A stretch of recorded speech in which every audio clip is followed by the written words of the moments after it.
Hello everyone, I am the storyteller and I am here to help you today. I know you use this video to fall asleep, so before that, like the video and subscribe to the channel. Also, where are you from and what time are you watching? Now get comfortable and relax.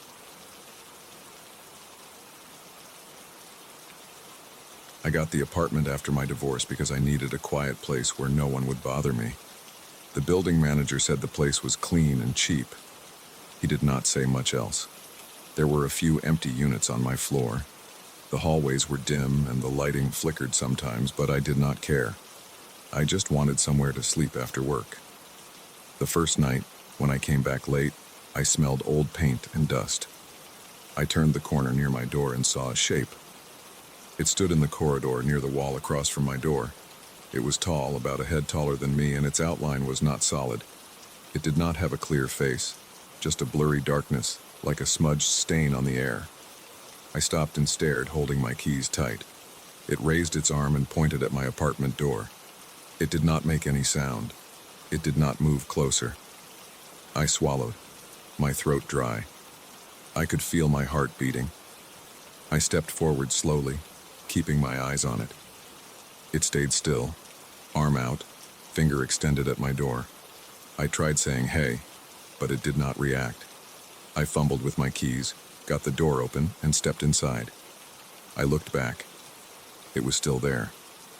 I closed the door hard, locked it, and stood with my back against it, breathing fast. The silence in my place was heavy.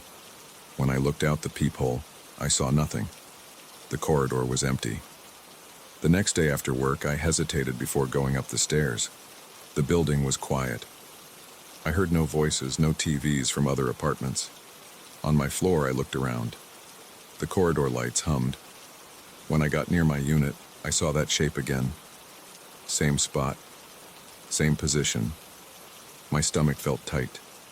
I tried stepping closer, but my legs felt heavy. The thing pointed at my door like before. I could not see any eyes, but I felt watched. I hurried inside, locked the door, and checked around my apartment. Everything was normal. The bedroom, kitchen, and living room were empty and dull, just my basic furniture and a small TV. I wanted to forget about it, but I kept thinking about that shape. On the third night, I came back late. I did not see it at first.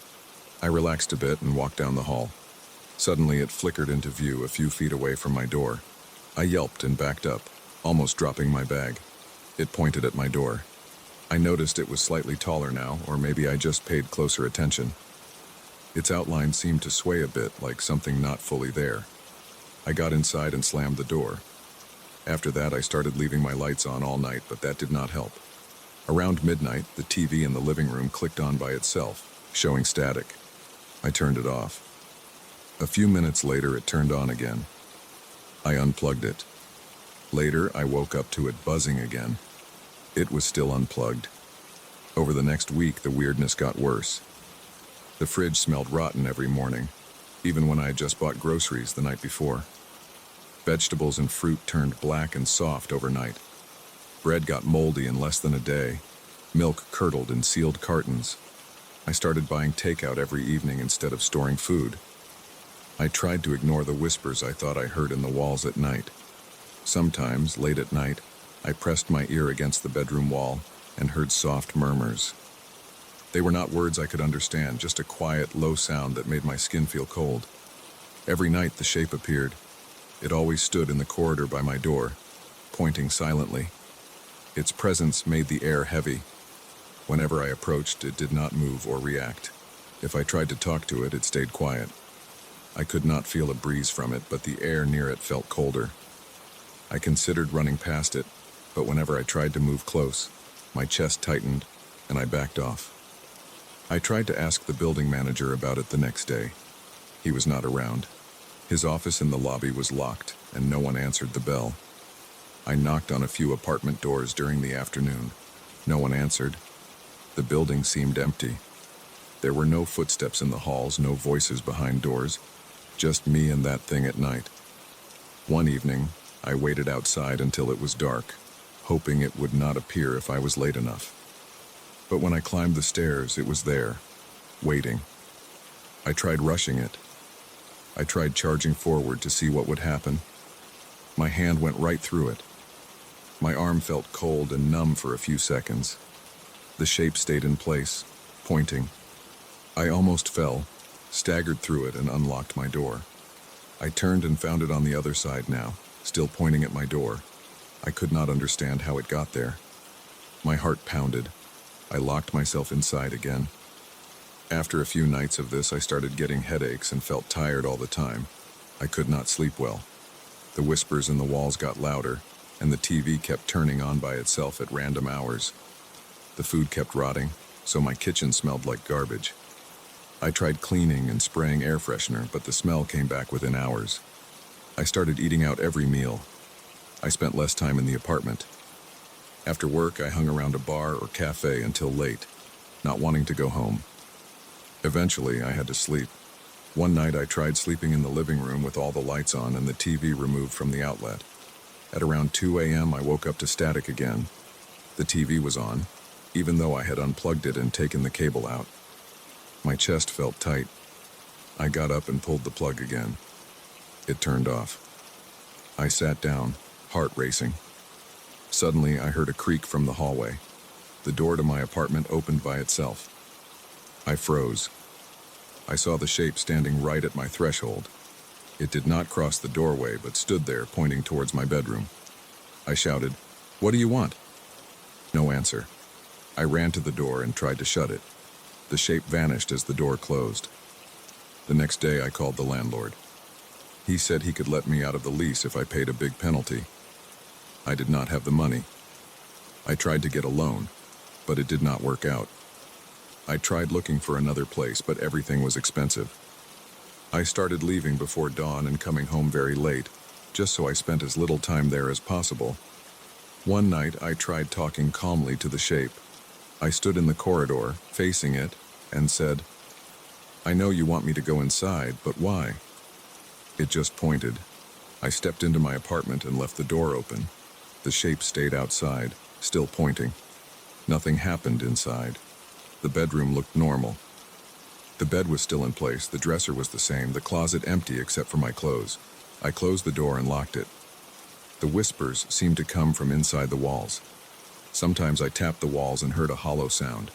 Once I peeled back some old wallpaper. Underneath were cracked plaster walls. When I tapped there, I felt a slight vibration, like something moved behind the walls. I tried calling the police. They sent a patrol car. 2 officers knocked on my door the next evening. When I opened it, the shape was not in the corridor. They found nothing strange. The wiring looked old but functional. They saw nothing unusual. They left. After they were gone, the shape returned, pointing silently. I tried recording the shape on my phone. On playback, the corridor looked empty. No sign of it. I tried leaving flour on the floor overnight to see if there were footprints. In the morning, the flour was scattered, but no clear footprints, just weird smears. I tried leaving food out for it. In the morning, the food was spoiled or vanished. I tried sleeping at a friend's place one night. When I came back in the morning, everything was as I left it. The smell was worse, though, and the fridge had new dark stains inside. A few times I thought about confronting it in a more aggressive way. I tried swinging a broomstick through its shape. It passed right through without resistance. I tried shining a flashlight directly at it. The light went through it, hitting the wall behind. No effect. I tried yelling and cursing at it, but it did not respond. I started noticing other odd things. Doors in my apartment would not stay where I left them. I would close the bathroom door and later it would be open. I once piled chairs in front of my front door to keep it from opening. In the morning, the chairs were placed back by the table as if nothing happened. I once found the TV moved to a different room after I woke up. Another time, I left my phone charging on the coffee table and found it on the kitchen counter instead, still plugged in somehow. I locked all my windows, but they would be open when I got home.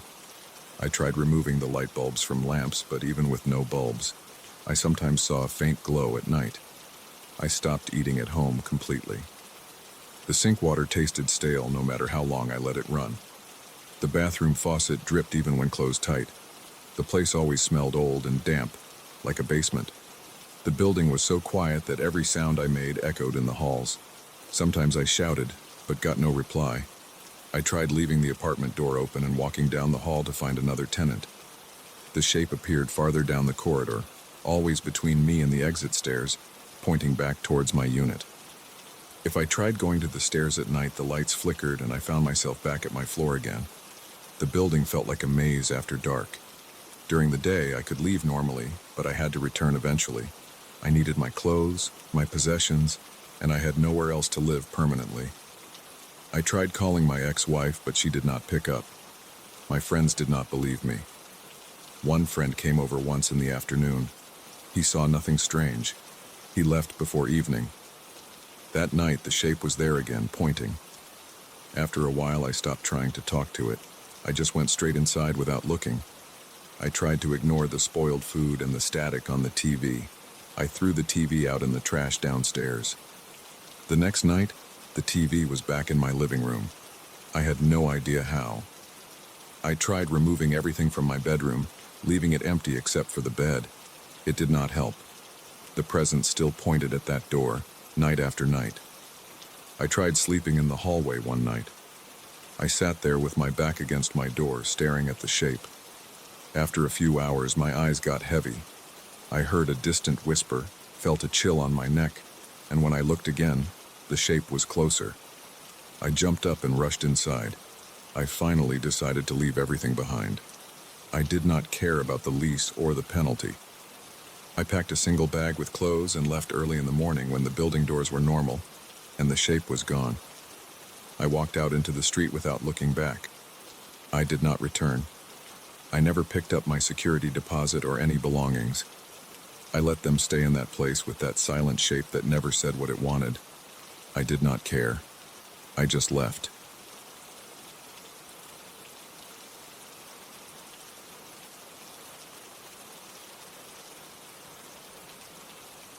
I still remember the smell of that place.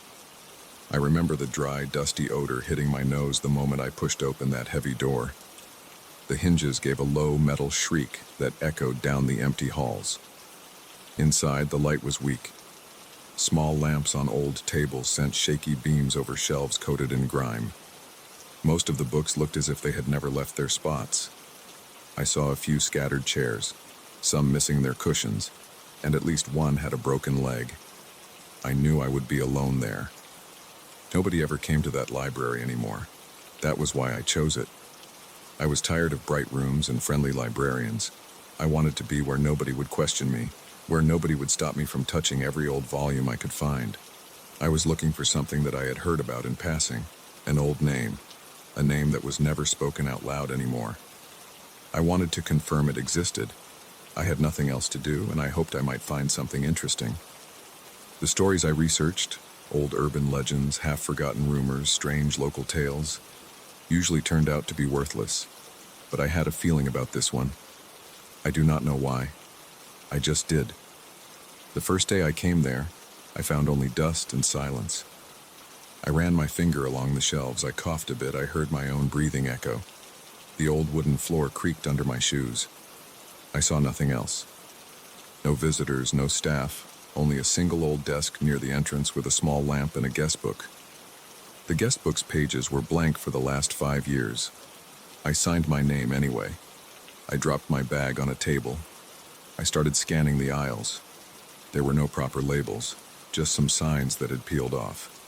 I had to guess where older records might be stored. I pulled out volumes with worn covers and pages stuck together. I read titles that meant nothing to me.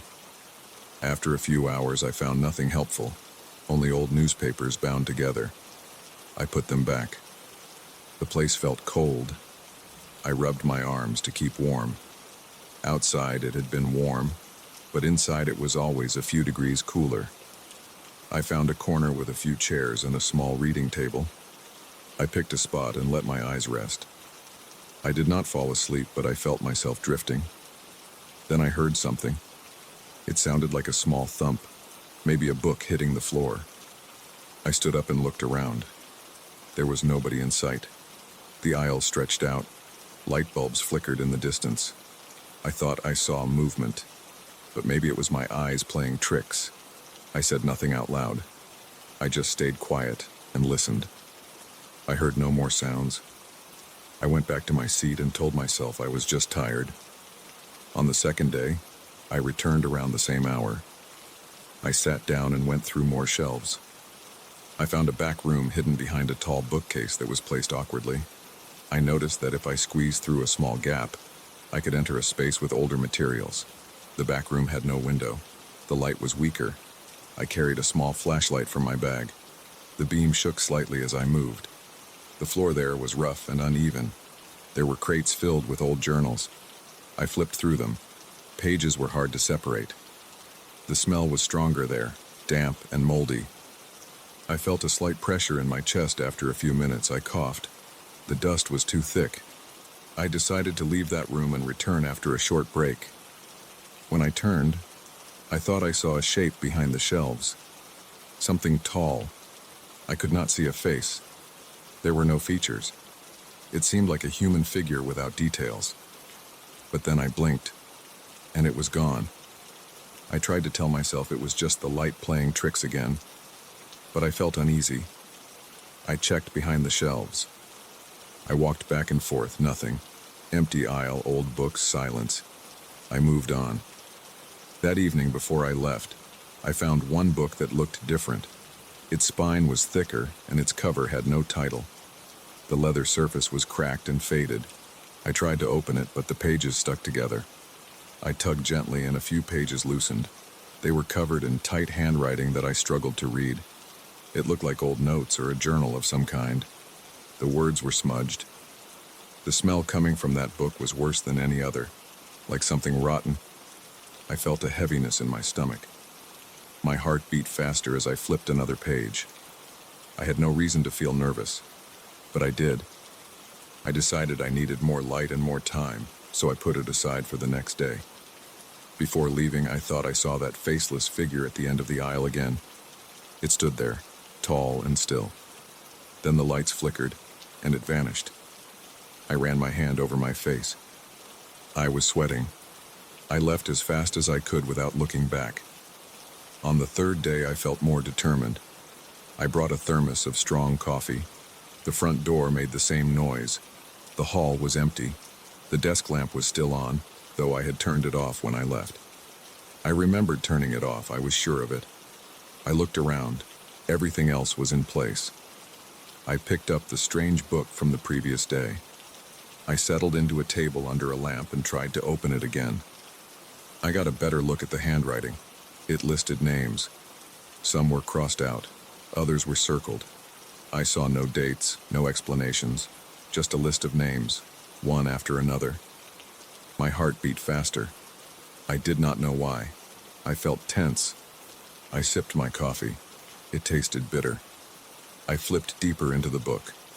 More pages stuck together. I pressed harder. Some pages ripped slightly at the edges.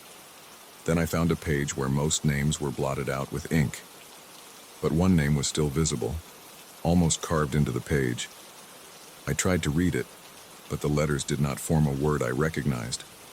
As I stared, my heart pounded harder. I felt sweat under my shirt. I tried pronouncing it in my head, but the letters felt wrong. Suddenly, I heard a scraping sound behind me. I turned fast. A chair had moved. I was sure it had been pushed in under the table. Now it stood a few inches away. There was no breeze, no one else here. I felt my legs shaking a bit. I walked around the table. I touched the chair. It felt cold. The whole place felt colder now. I rubbed my arms. I got back to the book and kept going. That same day, I returned to the back room. I wanted to see if I could find more about that strange name. In the back room, I searched the crates again. This time I heard breathing. It was slow and steady. It did not match my own breathing. I froze and listened. The sound came from behind a tall bookshelf. I tried to look between the cracks. I saw a space there too dark to make out details. My flashlight flickered. I tapped it. The breathing stopped. I stood still for at least a minute. Nothing moved. I heard only my own heart. I decided to leave. As I turned, I felt a pressure on my shoulders. My shoulders felt heavier, as if someone pushed down on them. I spun around, but there was no one. I breathed faster. The pressure faded. I told myself I was just tired and tense. I left the back room. Outside, in the main hall, I flipped more pages of that book. I saw that same strange name repeated at the bottom of a page. The handwriting looked shaky, as if the writer had pressed too hard. When I focused on it, I felt a chill in my arms. I heard a soft creak behind me. I turned slowly. The figure stood there, at the end of the aisle. It had no face, just a blank surface where a face should be.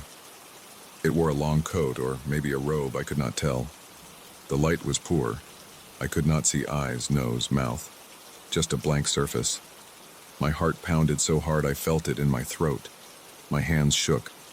I tried to speak, but nothing came out. I took a step forward. The figure did not move. I blinked and it was gone. I paced around the library. I did not want to leave yet. I wanted to find out what was behind this strange feeling. I opened another book. This one had stories about local legends, mostly short entries about ghosts, strange lights in old buildings, rumors of hidden rooms.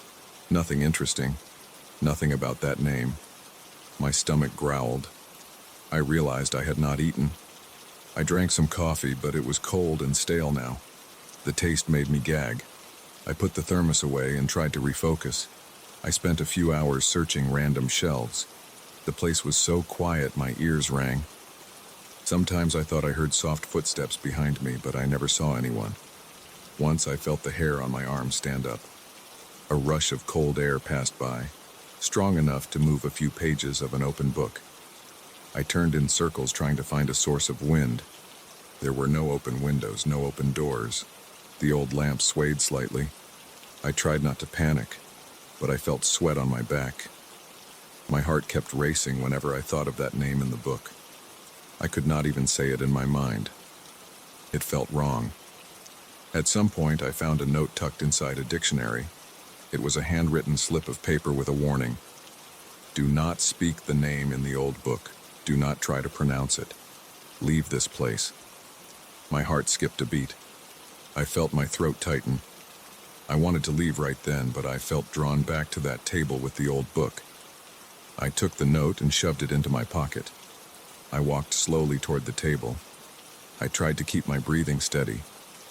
My legs felt weak and my shoulders felt heavy again. I rubbed them, but there was no relief. It felt like someone's hands pressing down. When I reached the table, the old book lay open on the same page. The name was there, dark and uneven. I leaned down and looked closely at it.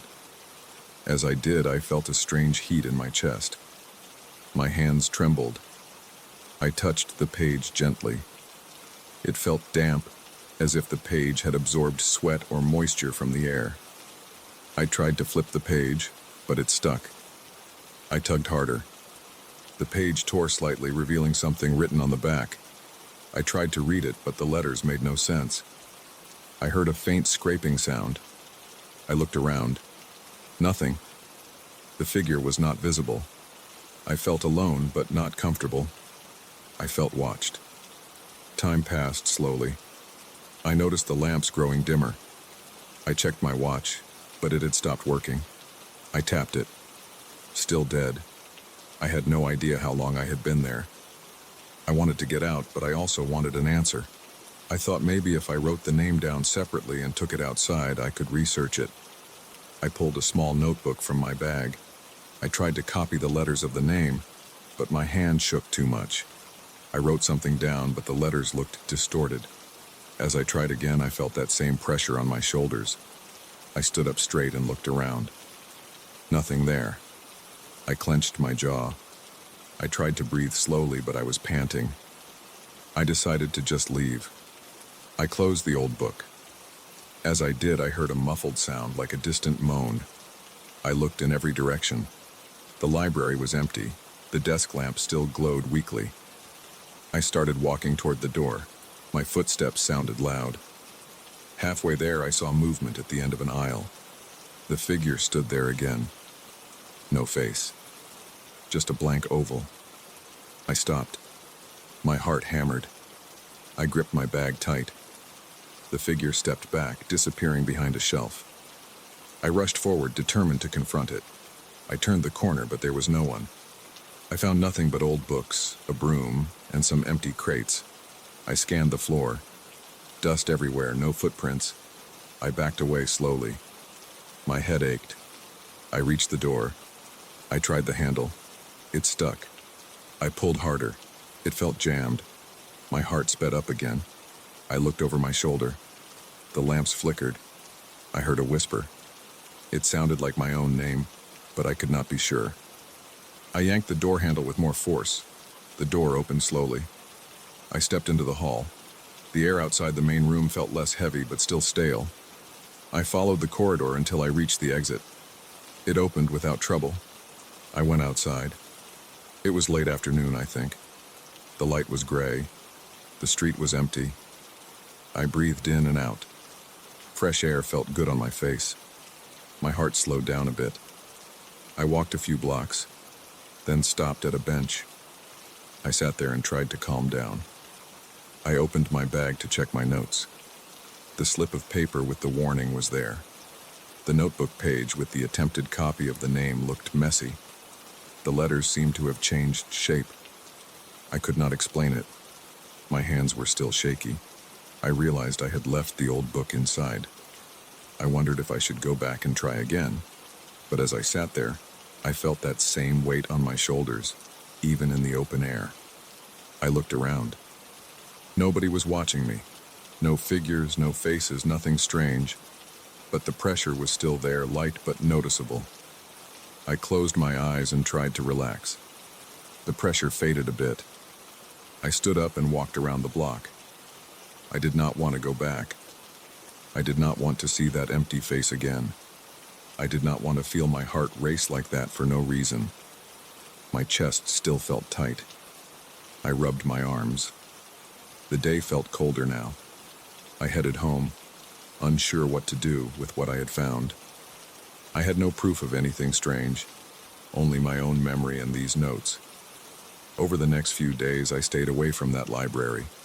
I researched online, but I found no mention of the name I had tried to copy. My notes were useless. The slip of paper with the warning made no sense. I could not explain what happened. I could not explain who or what I saw. I did not see any obvious trick or device that could have caused those sounds or that figure. I thought about going back with someone else, but I knew nobody who would agree to join me. That place was too isolated, too forgotten. Most people did not even know it existed. I tried to forget it. But at night I felt the same pressure on my shoulders. I heard small sounds in my apartment, as if someone moved a chair or flipped a page. I got up and checked. Nothing.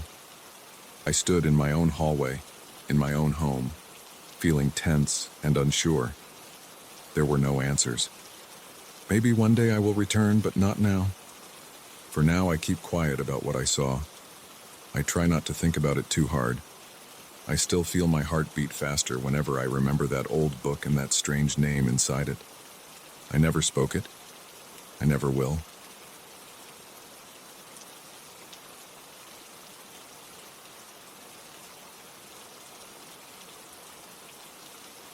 I stepped onto my new property in the late afternoon.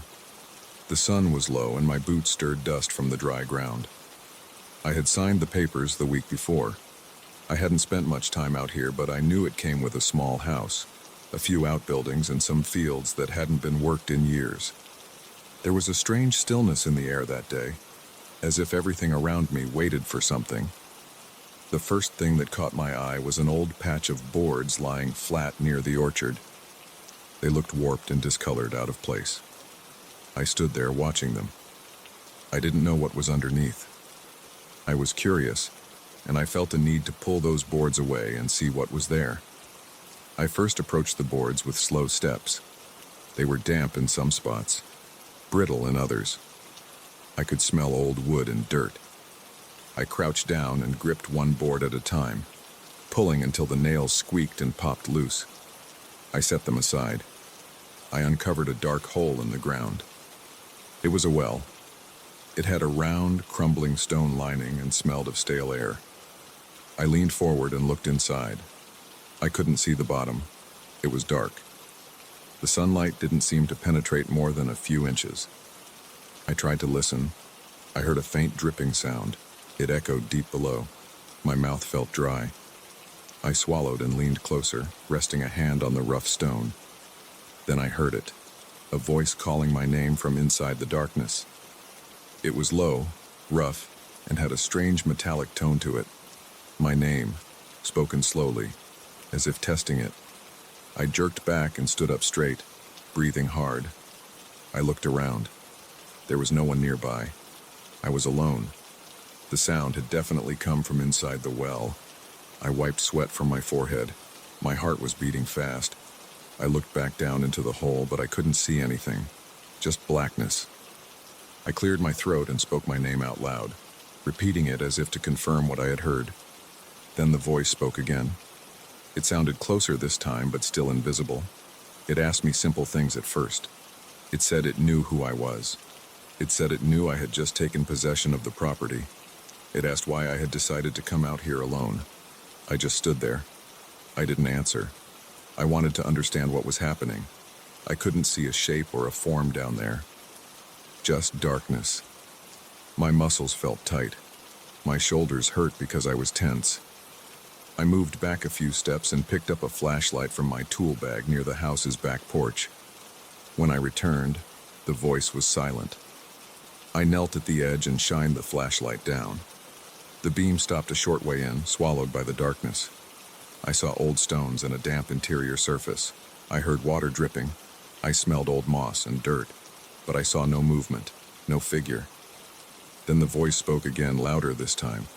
It asked about my life. It asked what I feared most. It asked what failures I carried inside me. I gripped the flashlight and tried to keep my breathing steady. I could feel sweat under my arms. My stomach felt tight. I forced myself to speak. I said, "Who are you?" My voice came out weak. I cleared my throat and tried again, louder. I got no answer to that question. Instead, it asked me about a job I had lost years ago. It mentioned the year it happened and the reason I left that job. It said I hadn't told anyone the full truth. I felt lightheaded. I hadn't told anyone because I was ashamed. How did this voice know? I kept shining the light down, focusing on a patch of green algae on the stones. My hands felt shaky. I didn't understand what was happening. The voice had a dry, scraping quality to it, like metal tools dragged over stone. It never raised its pitch much. It just kept pushing at me, asking more questions. It listed events in my life. It said my name again. It asked if I was afraid. I stood up and backed away from the well. I looked around. I saw the orchard trees, old and twisted, with brown leaves scattered on the ground. I saw the small farmhouse with chipped paint. I saw the tools I had brought. I heard the wind pushing through dry grass. Everything looked normal except for this voice inside the well. There was no one out here with me. I didn't see any signs of a speaker or a device. I didn't see footprints other than my own. My heart kept pounding. I decided to speak again. I said I didn't know who it was or what it wanted. My voice came out flat and tense. The well's voice answered by saying it wanted to know why I had failed to keep certain promises I made long ago. It mentioned promises to myself, not to others. I felt a strange pain in my chest. I felt trapped. I tried to stay calm. I stepped forward again and leaned my upper body over the well, shining the flashlight in short, careful movements. I saw only the inside walls, layered with dirt and mold. I tried to see if there were ledges or pipes. Maybe someone was down there, hidden from view. I called out, asking them to show themselves. The voice didn't respond to that. Instead, it asked me about my fears again, repeating the question. It wanted details. It wanted me to admit what made me nervous and uneasy. I felt my throat tighten. I didn't want to answer. I waited, hoping it would stop, but it didn't. It asked about a time I had hesitated to do something important. It asked why I had backed away from opportunities. I didn't like these questions. They were personal. They came from a source I couldn't see. My breathing sounded loud in my ears. I stepped back and decided to do something more direct. I grabbed a long piece of wood and tapped it inside the well, trying to see if it would hit something.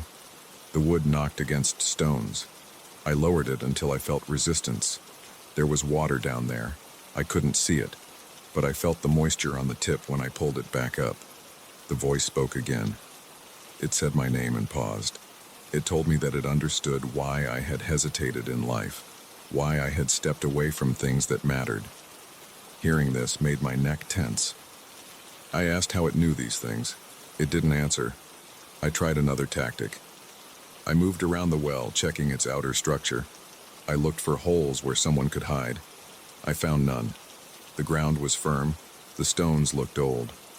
I ran my hand along the surface, feeling small bits of moss and grit coming loose under my fingers. I could still hear my breathing, my own heartbeat, the quiet rustle of distant leaves. The voice just waited. It didn't seem in a hurry.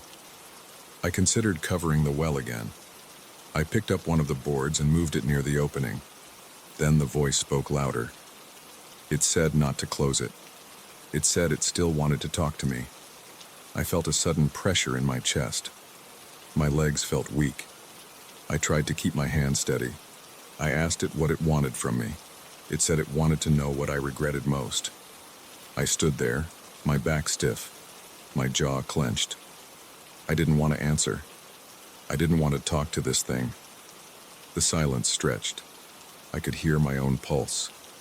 My tongue felt dry. My stomach felt heavy. I lifted the flashlight and shined it around me, searching the ground, the trees, anything. I saw only my own property, no sign of anyone else. I knelt again at the edge of the well and peered inside. Nothing but blackness. I felt a strange pull. My legs trembled. I thought about lowering a rope and climbing down. I wanted to see what was in there. I wanted to understand this.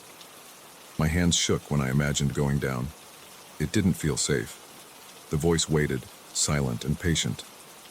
I decided to go get a rope and a stronger flashlight from the house. I tried to act calm, walking away without rushing. The wind felt cold on my face. My skin tingled. Inside the small house, I found an old rope coiled in a corner. I tested its strength by pulling hard. It held. I took a larger flashlight, the kind with a stronger beam. I returned to the well.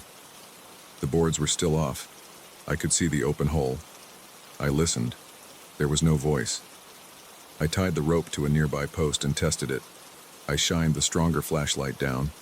I saw slimy stones, maybe a bit deeper this time, but still no bottom. The beam faded into darkness.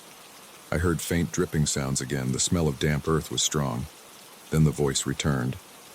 It said my name again. It wanted to know why I was interested in going down there. It said I had nothing to gain. I swallowed hard and said I wanted to see who I was talking to. It laughed. It was a short, rough sound. It wasn't loud, but it had a scraping quality that made my skin prickle. I asked what it was. It didn't answer that. Instead, it asked if I thought I deserved this property. It asked if I thought I had earned anything in life. It kept asking about my failures, never about my successes. It asked how I felt about leaving my old life behind. I clenched my jaw and ignored the questions. I tried to lower the flashlight on the rope, but as soon as I lowered it more than a couple of feet, I heard a scraping sound on the stone. I pulled it back up and saw fresh scratch marks on the flashlight's metal casing. My chest tightened. Something down there had touched the flashlight. I stepped back quickly, my legs shaking. My heart thumped. I stared into that black gap. I felt sweat running down my back. I wiped my face. I didn't want to go down there anymore. Whatever was inside that well had touched my flashlight.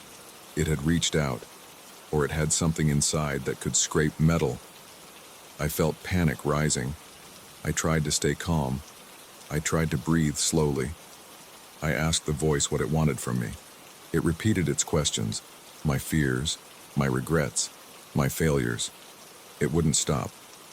I covered my ears, but that did nothing because the voice didn't sound like it traveled through normal space. It was there at the edge of my hearing, no matter how I covered my ears. I backed away step by step. The voice didn't get quieter. I moved farther, and still it spoke at the same volume. It said my name again and asked me what I was afraid of right now. My throat felt tight. I tried to speak, but only a croak came out. I forced words out. I said I didn't know what it was and I didn't like this. I said I wanted it to leave me alone. It didn't react. It just repeated my name. I walked farther away, toward the orchard. The voice finally grew softer as I moved. When I reached the old trees, I could barely hear it. It was a low murmur, impossible to make out. My head felt light, and my stomach felt unsettled. I stood there, looking at my own house, my land, the dry grass, the sky. Everything looked normal, but I knew that hole was waiting for me behind the boards. I waited a few minutes. I caught my breath and calmed down a bit. Then I forced myself to go back. I approached the well slowly, gripping a hammer in one hand. I had no plan, but holding something heavy made me feel a little safer. The voice was silent as I approached. I looked down. Nothing. I decided to cover it again. I placed the boards back one by one. My hands trembled, but I kept working. I hammered some nails in, making sure the boards stayed in place. I focused on the physical details, the sound of the hammer, the feeling of the nails resisting, the rough surface of the boards. I tried not to think about what was inside. When I had it covered, I stood up and stepped back. I listened. No voice. Just the sound of wind and my own breathing. My arms felt heavy. My back ached. I wiped sweat from my forehead. My eyes stung. I looked around at my property. It looked the same, but now I knew there was something under those boards. Something that spoke and asked questions it shouldn't know to ask. Something that scraped metal tools and made my skin crawl. I turned and walked toward the house. I decided I wouldn't remove those boards again. I didn't want to hear that voice. I didn't want to know how it knew my name or my past. I wanted to forget the sound of its rough, metallic words. I felt uneasy, but I kept walking. The boards were in place. The well was sealed. I was done for the day.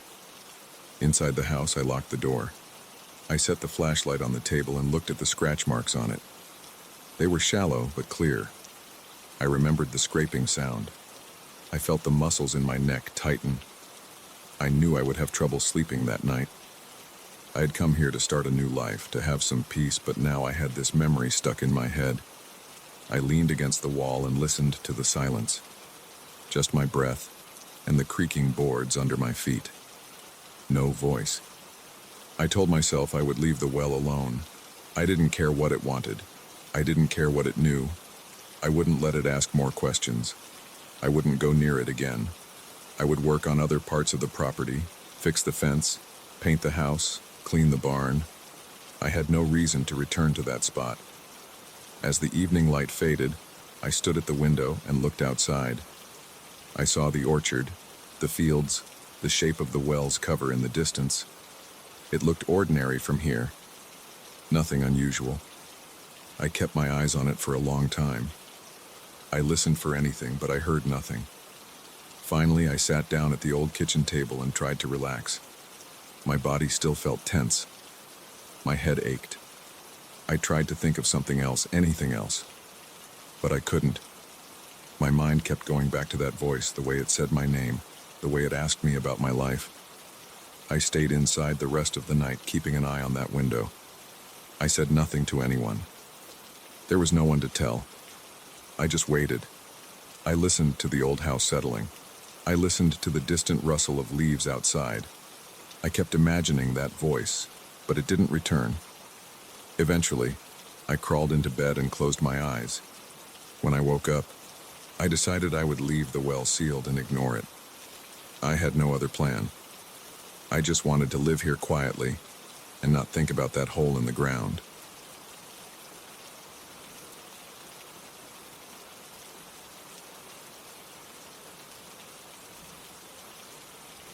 I placed the mirror in the corner of my living room around noon.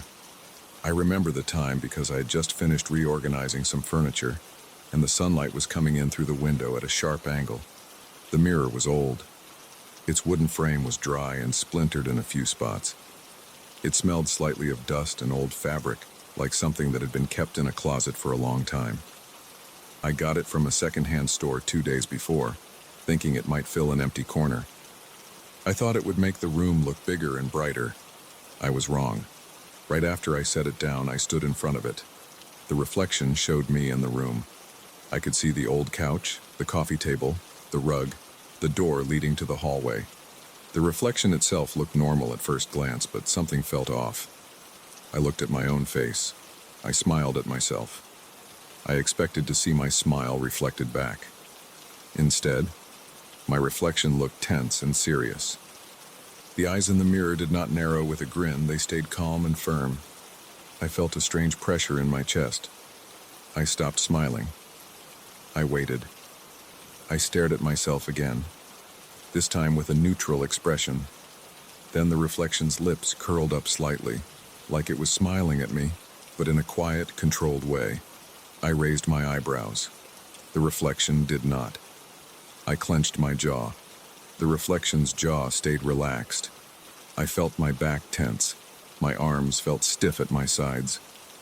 I tried another expression, something simple. I lifted one corner of my mouth, expecting the reflection to do the same. Nothing. I took a step closer. My reflection did not take that step. It stayed where it was, as if the mirror was not reflecting my current position but was stuck in some previous moment. I leaned in until my face was only a few inches from the glass. I could see small scratches on the mirror's surface. My eyes darted around, looking at my reflection's eyes. They were looking straight at me, matching my gaze. I noticed a faint flicker in the reflection's eyelid. I blinked. The reflection did not blink. I felt my stomach tighten. There was no reason for a reflection to behave like that. I reached out slowly and touched the mirror's surface with my index finger. The glass was cool and smooth. My reflection touched it too, at the exact same time, fingertips aligning perfectly, as if mocking me. But when I pulled my hand away, I noticed that my reflection's expression changed again on its own. It looked amused. I was not amused. I felt a dry swallow in my throat. I left the room and came back a few minutes later. I hoped that maybe my mind had played a trick on me. Sometimes the brain does strange things when you are tired or distracted. But when I entered the living room again, the reflection was still off. I stood perfectly still in front of the mirror. I did not move my face. The reflection's face changed slightly. The corners of its mouth turned down, as if it was testing me, waiting to see if I would react. I raised my right hand suddenly to see if the reflection lagged. This time it raised its left hand, not its right, like it was a person on the other side copying me with a delay and making small changes. I let out a sharp breath and felt sweat on the back of my neck. I tried speaking. I said something quiet, just testing. The reflection opened its mouth when I stopped speaking, as if it was going to say something, but I heard nothing. I placed my hand on my chest, feeling my heart rate increase. I could hear my own heartbeat in my ears. I tried to ignore it for a while. I sat down on the couch, positioned so I could still see the mirror from the side. I looked at it out of the corner of my eye. The reflection was still facing me. It should have shown me in profile from that angle, but it looked head-on as if it had turned to face me. I stood up again and approached it. I lifted my arms and rotated my shoulders, seeing if the reflection followed. It did not. The reflection remained still. After a moment, the reflection lifted its own hand and pointed toward the wall behind me. I turned and saw nothing unusual. It was just a plain wall with white paint. I turned back to the mirror. The reflection repeated the gesture. It pointed to the same spot on the wall, a spot about shoulder height. It kept pointing, not moving its face, eyes fixed on me. I went to the spot on the wall. I touched the paint. It felt normal. I tapped it with my fingernail. Solid drywall underneath. I looked back at the mirror. The reflection nodded slowly, then went still again. I turned back to the wall and pressed harder with my fingertip. After a few seconds, I felt a slight unevenness in the paint. There was a tiny bump, like a small area where the paint had covered something beneath. I scraped it lightly with my nail. A bit of paint chipped off. I saw a faint line beneath, like something drawn on the wall before it was painted over. I decided to get a flathead screwdriver from a kitchen drawer. I came back and started to scratch the wall more thoroughly. Paint flakes fell onto the baseboard and floor. After a few minutes, I exposed a small patch of strange symbols. They looked carved into the wall's surface. They were not letters that I recognized. They were small, sharp lines and curves arranged in rows. Some were connected by thin lines. I kept scraping, widening the area. The more I uncovered, the more complicated the patterns became. In some places, I found shallow carvings of shapes that looked like twisted faces or bodies with too many limbs. My hands started to shake. I could hear my breathing becoming heavier. The screwdriver's tip made a scratching noise that sounded too loud in the quiet room. I glanced at the mirror.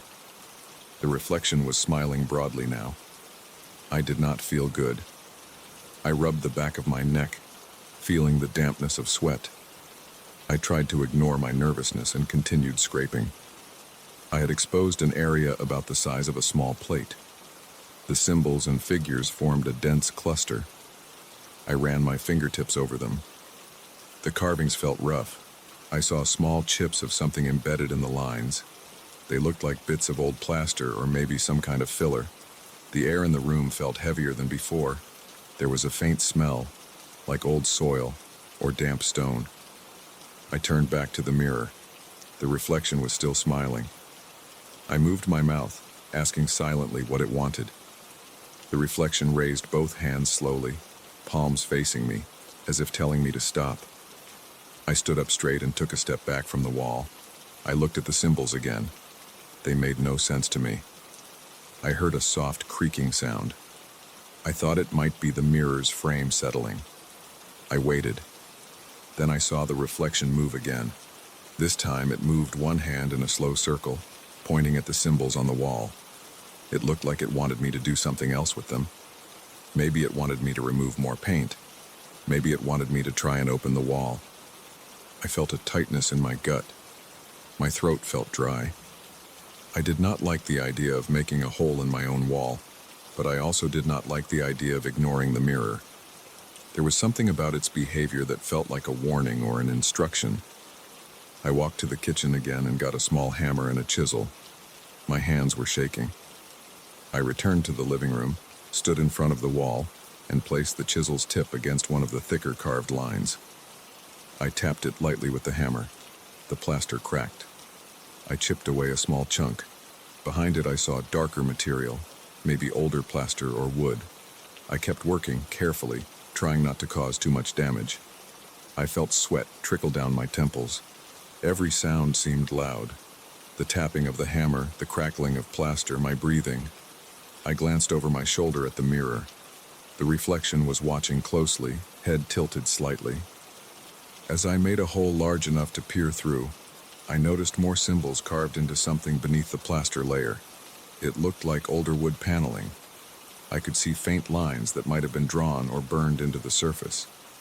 I pressed my face close and tried to see inside the hole, shining a flashlight I took from a drawer earlier. The beam showed a gap behind the wall.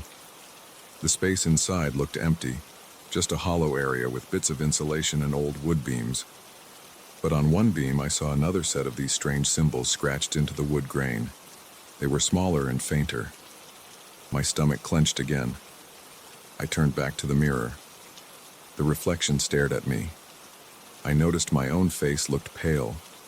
The reflection, however, looked calm. I realized I had not seen the reflection display fear or confusion.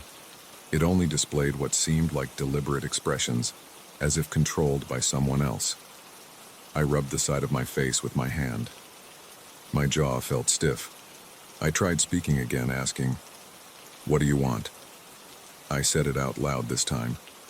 The reflection did not speak. It pressed one finger to its lips as if telling me to be quiet. I shut my mouth. I could feel my pulse in my throat. I had no idea what these symbols meant.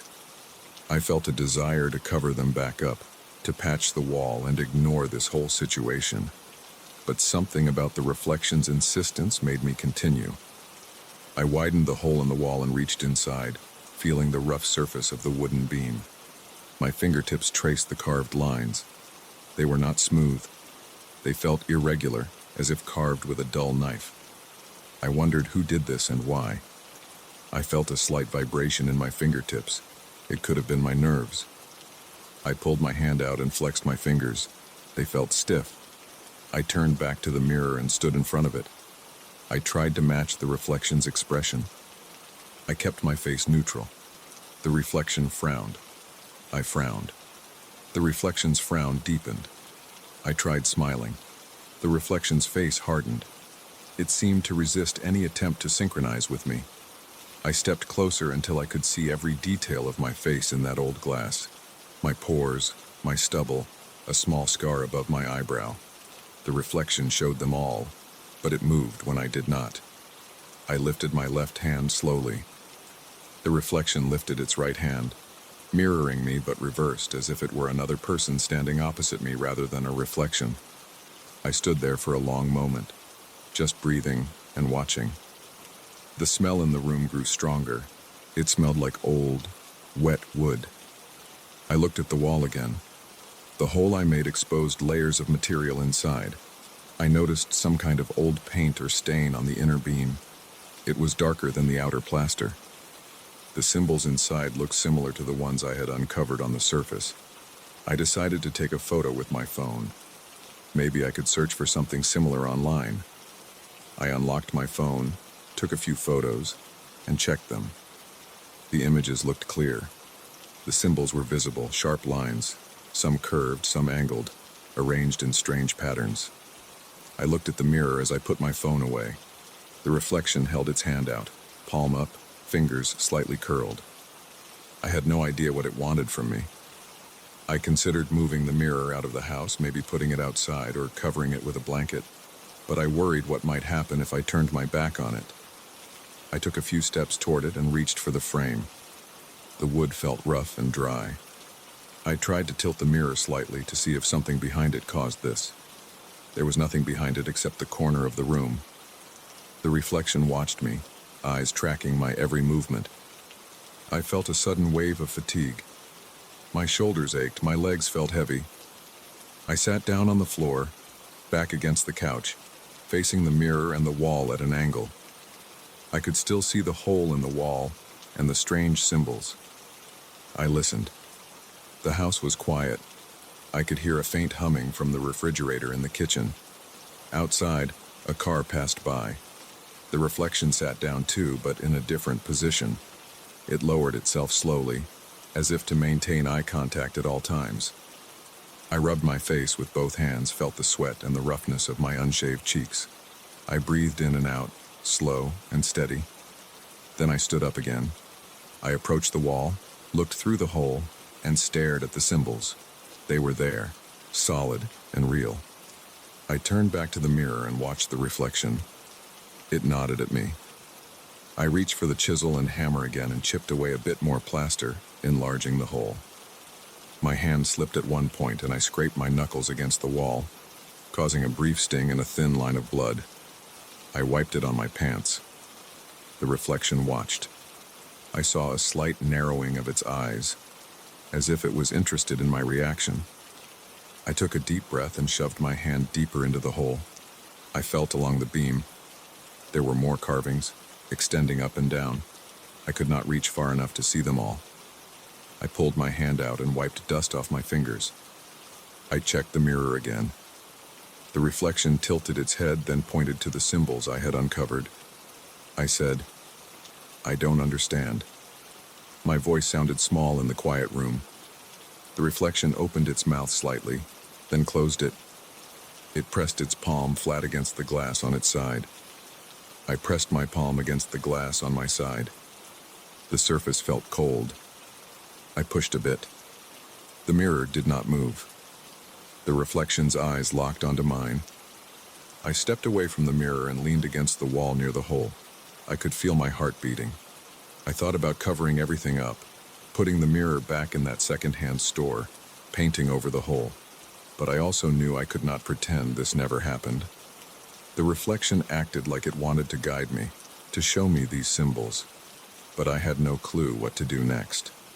I stood there, shifting my weight from one foot to the other, picking paint flakes off my shirt. I watched the reflection carefully. It stayed in its position, looking straight at me. I could not hear anything unusual. I felt no sudden changes in temperature, except for a slight coolness near the hole. I wondered if there was a draft coming from inside the wall. I reached in again, felt around for any gaps. I felt only wood and some old insulation. I pulled my hand out once more. The reflection made a small nodding motion, as if acknowledging my attempt. I approached the mirror again. I stood directly in front of it and raised my hand slowly, aiming to move exactly as the reflection should. I lifted my hand, fingers spread. The reflection lifted its hand, fingers spread, but a second later, and slightly off. We stood face to face. I watched its eyes. They seemed alert and aware, not glassy or dull. I lowered my hand. It lowered its hand. I raised my eyebrows. It kept its face neutral. I glanced at the hole in the wall behind me. The uncovered symbols, the strange figures, the rough carvings. I considered calling someone, but I felt uneasy about that idea. I did not want anyone to see me like this, nervous and confused. I also did not want to explain the mirror's strange behavior. I paced around the room a few times, checking the mirror occasionally. Each time I looked, the reflection's expression changed slightly. Sometimes it looked curious, other times it looked impatient. I tried to ignore my anxiety. I tried to focus on something normal, like rearranging the tools I had used, but nothing felt normal anymore. As evening approached, I noticed the light in the room change. The reflection grew dimmer as the sun lowered outside. I turned on a floor lamp. Its light cast a bright spot on one side of the mirror's frame. The reflection seemed unaffected by the lighting. It maintained its odd behavior. I decided to pause any further exploration of the wall. I did not want to cause more damage or find something worse. For now, I just stood there watching the mirror, the reflection, and the symbols on the wall behind me, unsure what to do next, unsure why any of this was happening.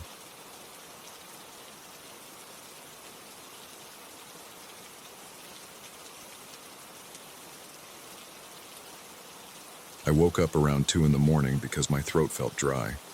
I got out of bed, rubbed my eyes, and walked down the short hallway to the bathroom. I just wanted a drink of water and maybe to splash some water on my face. But when I got to the bathroom door, I saw something strange. There were these wet footprints on the floor. They were small, like from a person with narrow feet, but I knew I hadn't walked through any water, and there was no reason for anyone else to be in my place. I stood there looking at them. They started in front of the sink and led toward the bathtub. The bathroom window was shut, and the door was closed behind me. There was no trail coming in from outside or from the hallway. The footprints just started there, right in front of the sink. I could see the faint reflection of the overhead light on the wet spots. I felt nervous right away. I took a few steps forward, careful not to step on them. I held my breath and listened. I didn't hear anything at first. The night was silent. The hallway behind me was dark. I leaned over, looked down at the footprints, and noticed they ended at the edge of the bathtub. I expected to see something inside the tub, maybe water dripping, but it was dry. Nothing moved. I turned around, tried to see if maybe I had made them without noticing, but my feet were dry and I hadn't stepped in water.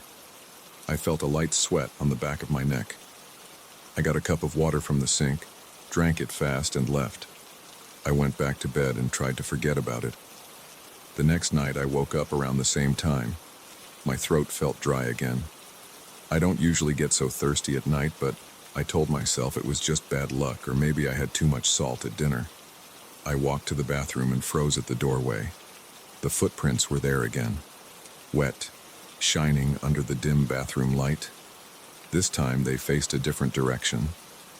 They still started in front of the sink and ended near the bathtub, but their angle was different.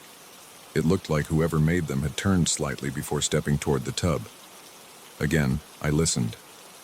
This time, I heard a very low sound. It was like a humming or a low singing coming from inside the bathroom, but I couldn't pin down the direction. I stood still and felt a chill on my back. It got colder, and I felt my skin tighten. I felt my heart beat faster. I leaned closer to the sink, reached out and touched the porcelain surface. It was dry. I ran a finger over the tiles on the floor. They were dry except for the footprints. I tried to follow them more closely, but when I stepped toward the tub, the back of my neck felt colder and I got goosebumps on my arms. The sound got louder, and my stomach tightened. I backed out and returned to my bedroom. I tried to sleep, but I kept thinking about those wet footprints. On the third night, I decided to be more careful. Before going to bed, I dried the bathroom floor with a towel. I made sure everything was clean and dry. I locked the windows and checked the entire apartment. I lived alone. No one had a spare key. I set my alarm for 1:30 in the morning so I could check the bathroom before I got thirsty. The alarm woke me up, and I crept down the hallway without turning on any lights. I flicked on the bathroom light and saw the footprints again, wet and shining, standing out on the dry floor. I bent down and touched one with my fingertip. It was cold, like water that had been sitting for a while. I rubbed my fingers together. I could feel moisture. I smelled my fingers. They smelled like plain water, no odor, no chemicals, nothing strange. I touched my forearm and noticed my arm hairs were standing up. I listened and heard the low humming sound again, quieter this time, but steady. It was a single tone, not a melody, just a quiet voice somewhere in the air. I leaned toward the bathtub. The humming got louder. My throat felt tight. I forced myself to reach over and open the shower curtain. The tub was empty and dry. I shined my phone's flashlight on every corner. Nothing moved.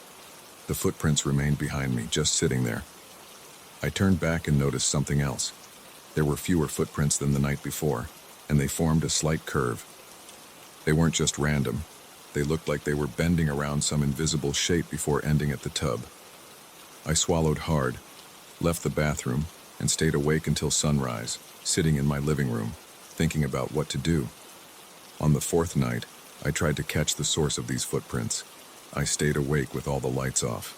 I sat in my bedroom quietly, door half open, watching the hallway. I had turned off the bathroom light and kept the door open just a crack. Around 2 in the morning, I heard a light dripping sound. It sounded like water falling on tile. I waited a few minutes before I got up. I was sweating. My palms felt damp. I walked slowly into the hallway and peeked into the bathroom. The floor was wet in front of the sink again, the footprints visible even in the dark.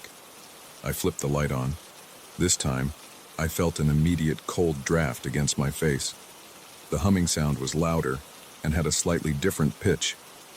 I reached into the room, but the moment I stepped inside, I felt a strong shiver running up my spine. My breathing got shallow and my temples started to pulse. I tried to speak, but my mouth felt dry. I managed to say a few words quietly. "Who's here?" No response. The footprints just sat there, ending at the tub. I looked at the mirror.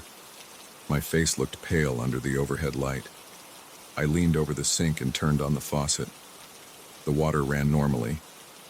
I splashed some on my face, checked the hallway behind me, and turned back to the footprints. They hadn't changed. I touched the tub's edge, dry and cold. I grabbed a towel and tried to wipe the footprints off the floor. The towel absorbed the water easily, and the footprints vanished. I stood there holding the damp towel, waiting. The humming stopped. I left the bathroom and sat on my bed in the dark until morning. Over the following nights, I tried different things. One night, I put a piece of cardboard on the bathroom floor. Another night, I sprinkled a bit of flour. Another, I placed a dry towel in front of the sink. Each time, the result was the same. Around the early hours, I would wake up thirsty, go to the bathroom, and find wet footprints forming a pattern. The cardboard got soaked in 2 small spots shaped like feet. The flour got damp and clumped together. The towel ended up with wet marks in the shape of footprints. Every time they led from the front of the sink to the tub. They never passed through the door. They never came from the hallway. It was like they formed out of thin air. As the nights went on, I noticed the footprints changed direction slightly each time. Sometimes they angled left, sometimes right. Sometimes they curved around and approached the tub from a different side. I wrote down the patterns, hoping to find some logic. I drew sketches of the bathroom floor and marked where I found each footprint. After a week, I had several pages of notes. The patterns never repeated exactly. They formed shapes I couldn't recognize. I felt frustrated and tired. I started sleeping less. I woke up with headaches and muscle tension. During the day, I tried to ignore it. I went to work, watched TV, ate meals, and pretended nothing was wrong. But at night, I felt nervous before going to sleep. My throat kept getting dry at odd hours, forcing me to face those wet marks. I tried calling a friend, but I didn't know how to explain this without sounding strange. I said I was having weird plumbing issues, maybe a leak. My friend suggested checking the pipes or calling a plumber. I checked the pipes myself during the day. Everything was fine. The sink, the bathtub, and the toilet were all working normally. No leaks, no moisture collecting anywhere. I even inspected the ceiling and walls. Nothing. One night, I decided to confront it again. I set an alarm for just before 2 in the morning. When it went off, I turned on every light in my apartment. I made sure the bathroom light was on and walked in with a camera on my phone ready to record video. At first, the floor was dry. I stood there staring at the tiles, camera running. I stood for a long time. My legs got tired. I leaned against the sink and yawned. Right as I considered giving up, I heard a soft, low humming, the same sound I'd heard before. I pointed my camera at the floor. Nothing. Then I blinked, and the footprints were just there, as if they appeared in one instant. Wet footprints, small and narrow, leading to the tub. My heart pounded. I recorded everything, breathing through my mouth because I felt my chest tighten. I reached out with my free hand and touched the air above the footprints. Cold air, like a draft. The humming got louder. I looked at the mirror, then at the ceiling. I saw nothing. I tried to speak again. "Is someone here?" My voice shook. No answer. The humming didn't stop. I could feel the hair on my arms standing up. I leaned forward, holding my phone low, trying to capture every detail. The footprints glistened under the bright light. I stepped closer, felt that familiar chill up my spine, and stopped. I reached toward the tub. The moment I got close to it, the humming sound intensified. It made my ears ring a little. I stepped back and it faded. I approached again. It got stronger. I pointed the camera into the tub, dry and empty. I stuck my hand inside the tub and felt nothing but cold porcelain. My heart was racing, my breathing was fast. I pulled back and moved the camera around the bathroom, then down at my feet. My feet left no footprints. Only those strange wet prints remained. I took a few steps back and left the bathroom, still recording. I went to the living room and sat down on the couch. I zoomed in on the video, playing it back. The footprints were clear. I paused the video several times, trying to see if something else was there. Just the prints in the tub. I turned the volume all the way up, listened to the humming on the recording. I could hear it, that low tone, but nothing else. I tried analyzing the pattern of footprints again. This time they formed almost a half circle before ending at the tub. Over the next few nights, I kept recording and taking notes. The pattern changed each night. Sometimes the footprints formed a curve, sometimes a zigzag, sometimes almost a straight line. They always started at the sink and ended at the tub. They never crossed the doorway. They never extended beyond the tub. I tried touching the bathtub drain, checking if maybe it was damp or if moisture was creeping up from the pipes. Nothing made sense. The water in the sink worked fine, the drain was clean, and everything looked normal by daylight. I began to dread the nights. I would lie in bed staring at the ceiling, waiting for the alarm to ring, knowing I would find those footprints again. My hands would tremble as I reached for the bathroom light switch. My mouth would go dry even without me getting thirsty. My back would tense up and my shoulders would ache. I tried wearing heavier clothes, thinking maybe the chill was just my imagination. but I still felt cold whenever I got close to those footprints. After a while, I stopped trying to talk to whatever was causing this. I realized it never responded. It never left anything but those footprints and the humming sound. It never appeared anywhere else in the apartment. Only in the bathroom, only at that time of night. I tried staying out of the bathroom altogether, but my thirst would force me back. I tried ignoring the footprints and just getting water quickly. They would still be there, no matter what. If I turned the light off and came back, they would appear again. If I left a towel on the floor, it would get wet footprints as well. No matter what I did, they always formed. They never vanished on their own. They stayed until I wiped them up, like a silent sign that something was there. As weeks passed, I noticed my nerves were wearing thin.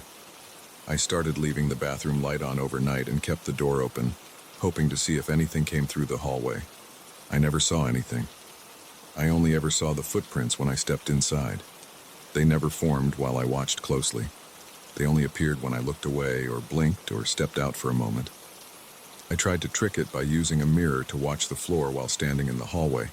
It didn't matter. The footprints would appear the moment my eyes weren't directly on the spot. It felt like something was messing with me, but I had no proof beyond the footprints themselves. I ended up with a pile of towels, all with damp spots shaped like feet. I ended up with hours of video footage where the footprints seemed to appear out of nowhere. The humming sound, recorded over and over, always sounded the same. I had no way to explain any of it. I never found a source. I never saw anyone.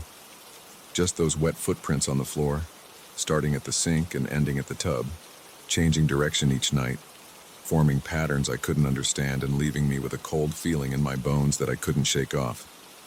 I'm telling you all this because I don't know what else to do. I still live here. The footprints still appear. I still feel that chill every time I enter the bathroom at night. I still hear that low humming when I get too close. I don't know why it happens. I don't know what they mean. They never stop. They never explain themselves.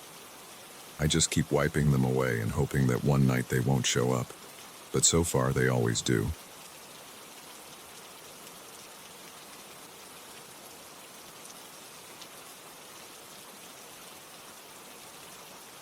I walked into that old house expecting dust, creaky floors, and a few loose doorknobs. I did not expect the mirrored doors of a wooden wardrobe at the end of the upstairs hallway. The thing stood out against the peeling wallpaper and uneven floorboards. Its surface was clean, glossy, and darker than the rest of the room's furniture. The mirrored doors were clear, not cloudy like you'd expect in an old place. I remember walking past it and feeling a slight discomfort, like when someone stares at you from behind, but I ignored it. The first night I tried to settle in, just wanting to put my clothes away and get some sleep, but that wardrobe kept drawing my eyes.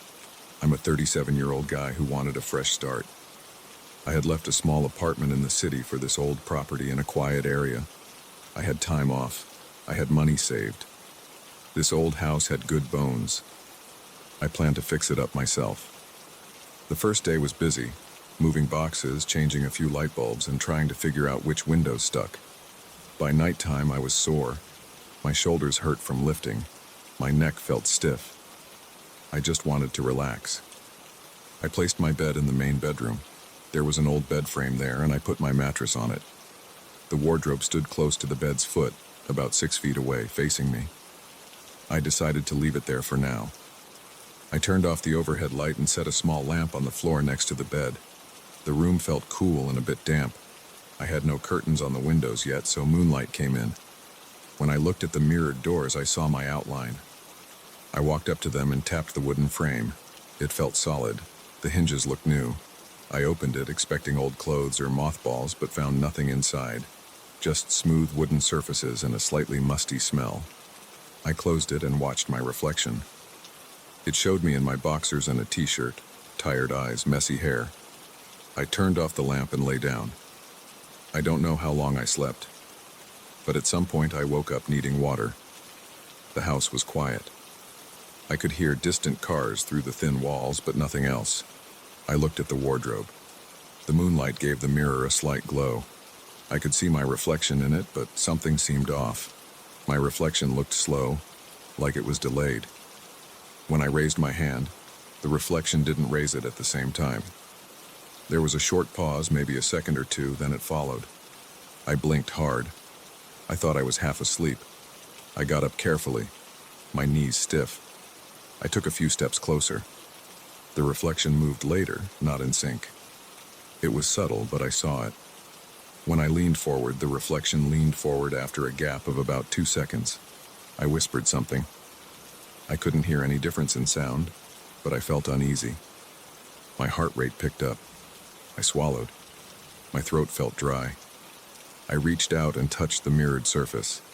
It felt cool and solid. My reflection touched it too, but again with that slight delay. The hair on my arms stood up. This wasn't normal. I stepped back. My reflection stepped back late. I turned around quickly and looked back.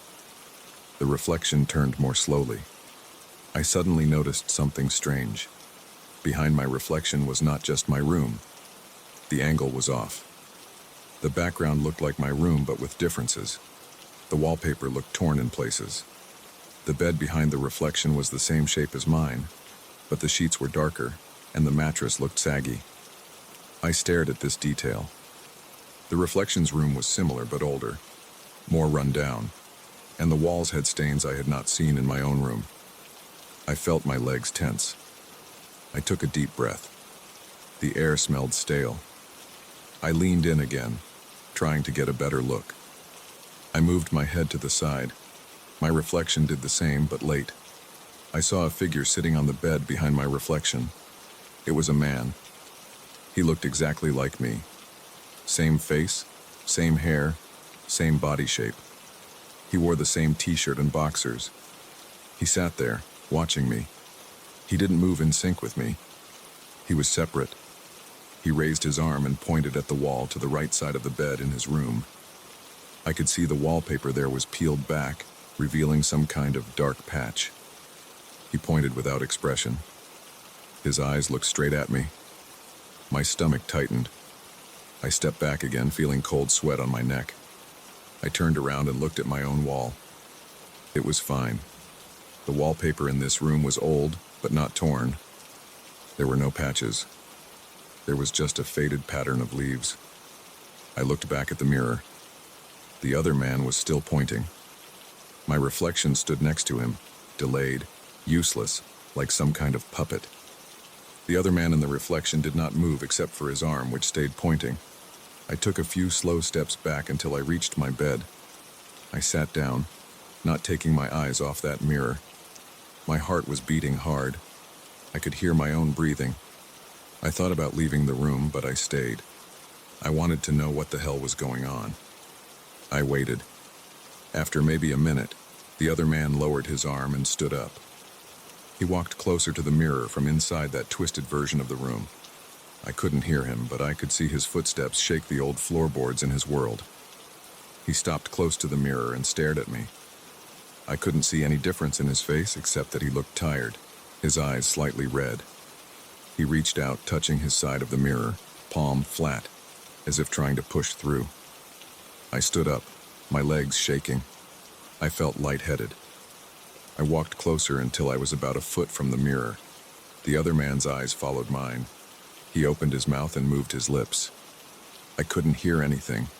I just saw his mouth forming words I couldn't understand. I reached out and tapped the mirror again, 3 times. The sound was dull. The other man nodded slowly. Then he pointed again at the wall. This time he stepped aside so I could see more clearly. In his room, the wallpaper was torn away to reveal a small wooden panel with a metal latch.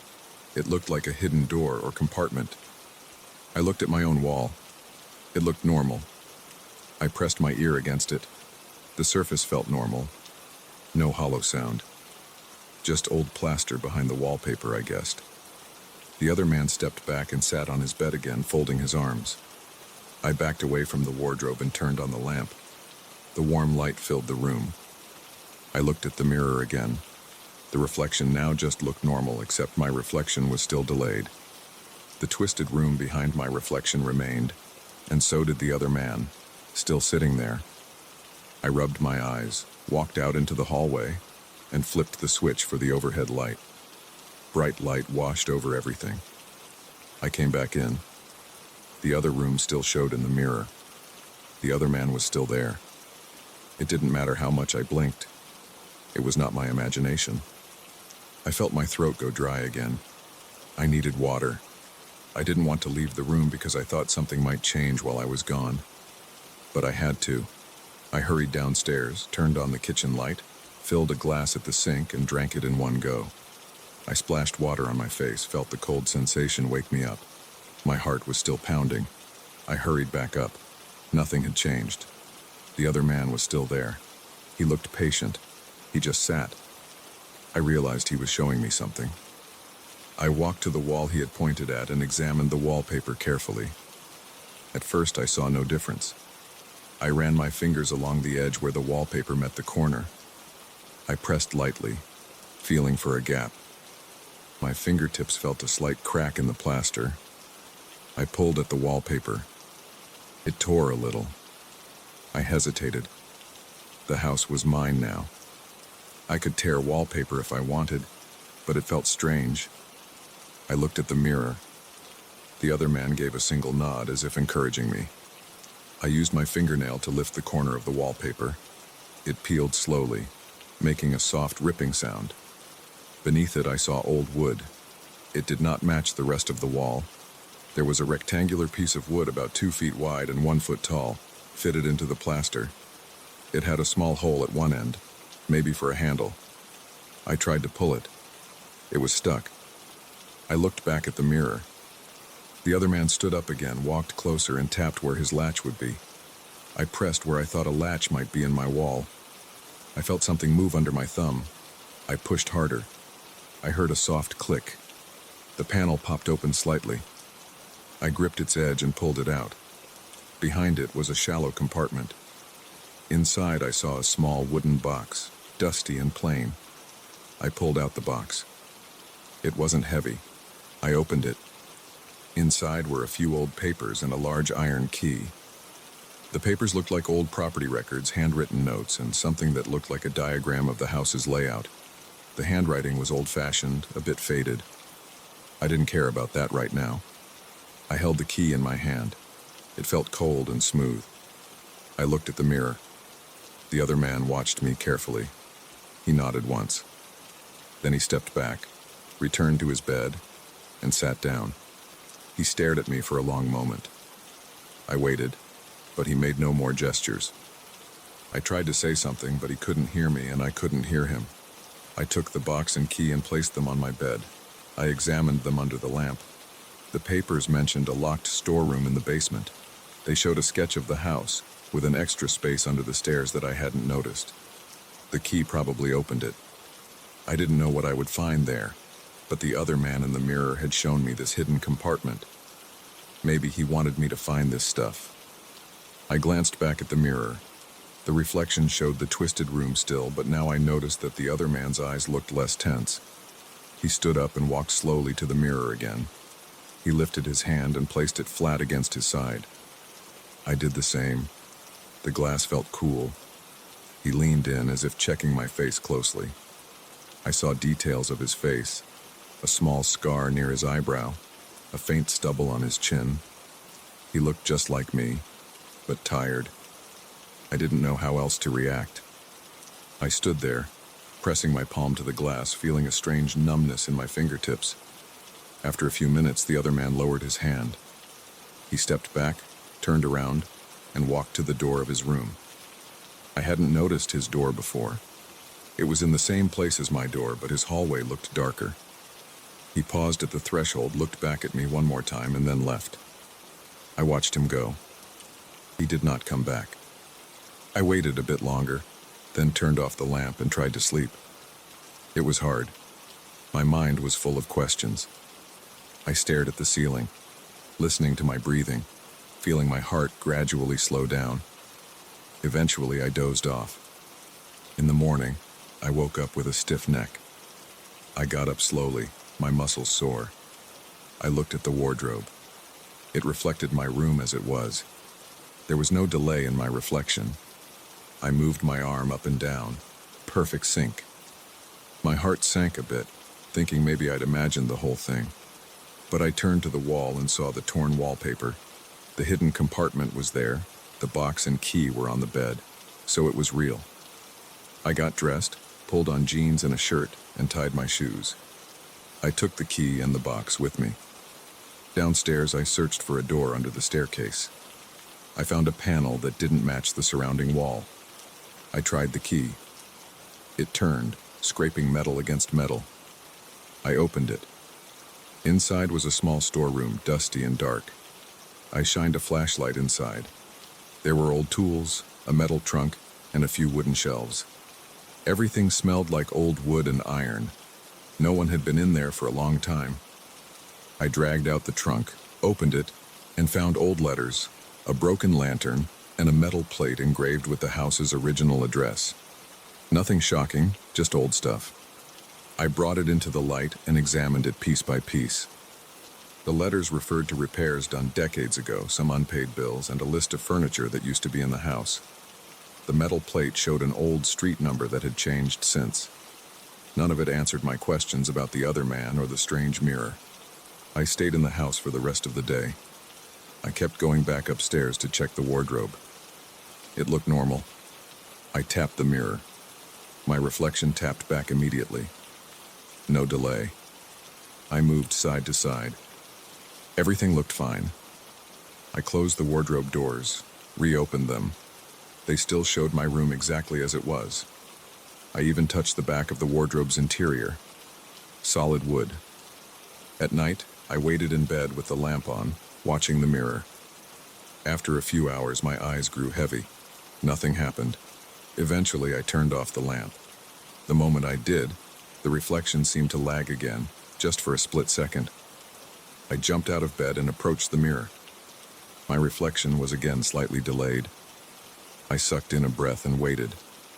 After a few seconds, I saw the twisted room again. This time, it was empty. The other man was not there. The bed was messed up, the torn wallpaper still visible. I leaned in, looking for any sign of him. Nothing. Just that empty room. I placed my hand on the glass. No response. I waited. I felt a slight coolness, a mild vibration, or maybe just my own pulse in my hand. I stood there for a long time, but the other man did not return. Eventually, I turned on the lamp again. The twisted room disappeared. My reflection returned to normal. Over the next few days, I focused on repairing parts of the house. I cleaned the storeroom, organized the old papers, and decided to keep the key and the box safe in a drawer. I checked the wardrobe every night. Sometimes after I turned off the light, I would see that other room. Sometimes I would catch a glimpse of the other man, just a short glimpse of him stepping out of sight. He never pointed at anything again. He never tried to speak. He was just there, moving quietly in that strange version of my bedroom. I never found out exactly what he wanted. Maybe he just wanted me to find that hidden compartment. Maybe he wanted to show me the old storeroom. Maybe he needed me to discover something that was hidden for years. I don't know. I kept living in that house. I replaced wallpaper, fixed the floors, and got some furniture that matched my taste. The wardrobe stayed in the same place. I did not remove it. I let it be. At night, I sometimes turned off all the lights and watched the mirror. Sometimes the other man appeared, but he never tried to communicate again. He just stood there, or sat on the bed, or walked around the room. Sometimes he left and didn't come back for days. I learned to accept it. The mirror showed me something that first night, something I never imagined was possible. I got used to it. Over time, the fear turned into a kind of tense curiosity. I slept better once I understood that nothing bad happened. The other man never threatened me. He never tried to harm me. He only pointed at that wall and showed me something hidden. After that, it was just quiet visits and long silences. I live here now. The old house is my home. I have the wardrobe with the mirrored doors. I have the memory of that first night. And every so often I turn off the lamp, look into the mirror, and see him there, watching me from that other room, moving a bit slower than I do, as if time works differently for him. He never smiles, never frowns. He's just there. And I stand on my side, feeling my heart beat in my chest, wondering what he's doing, and waiting for the day he might point to something else. But he doesn't. He just stays. And so do I.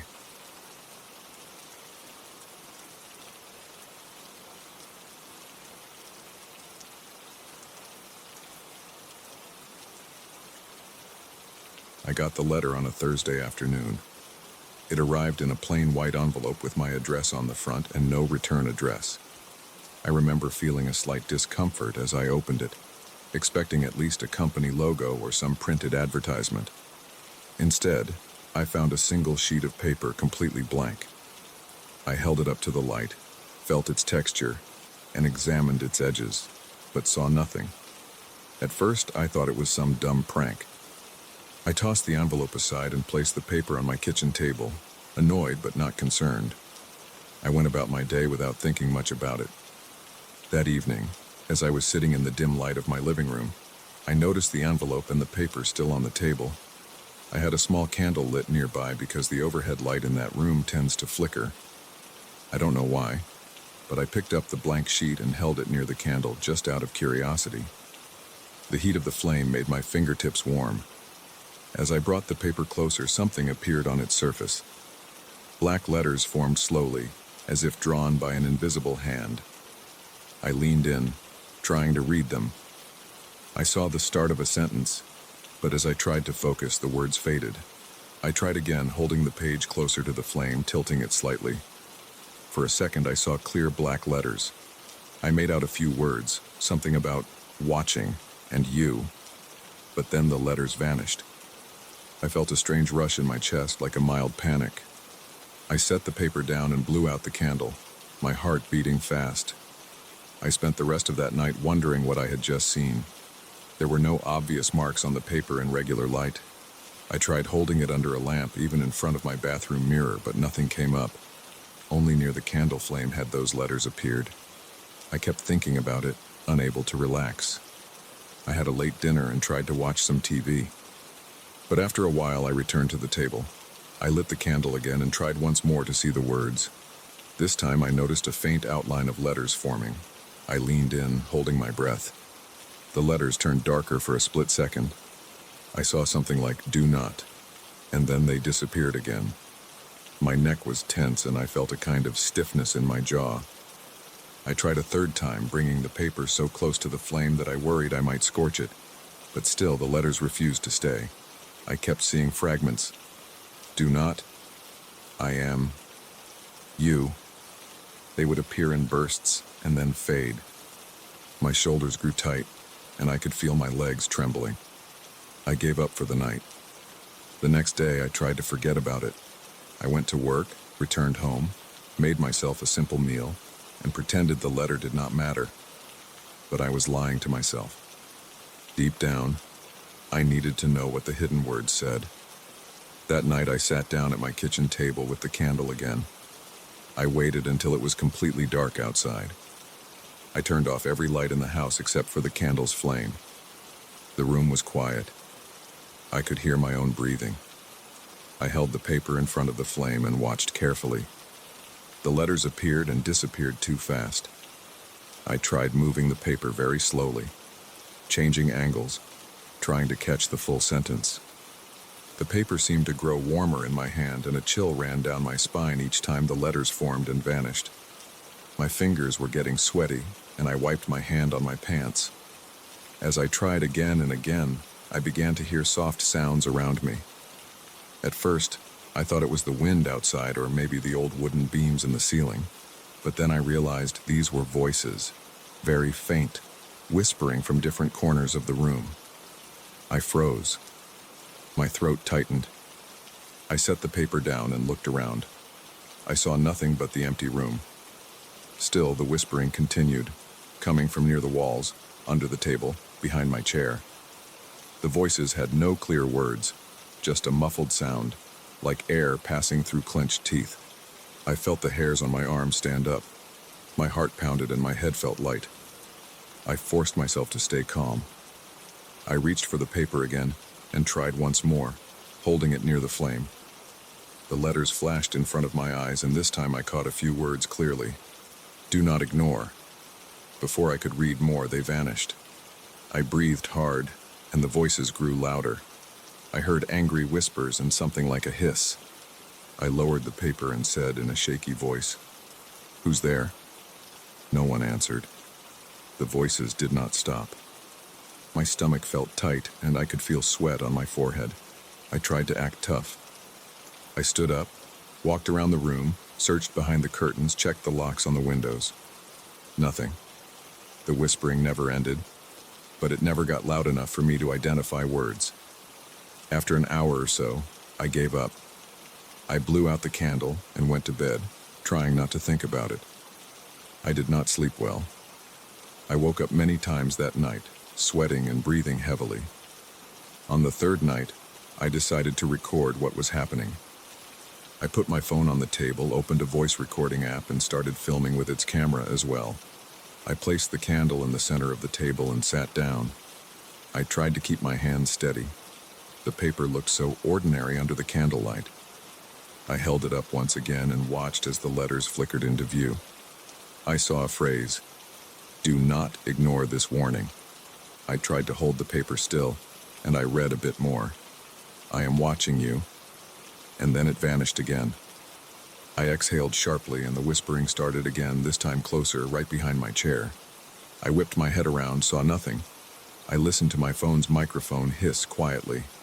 I wanted to see if it picked up anything. I tried one more time with the paper.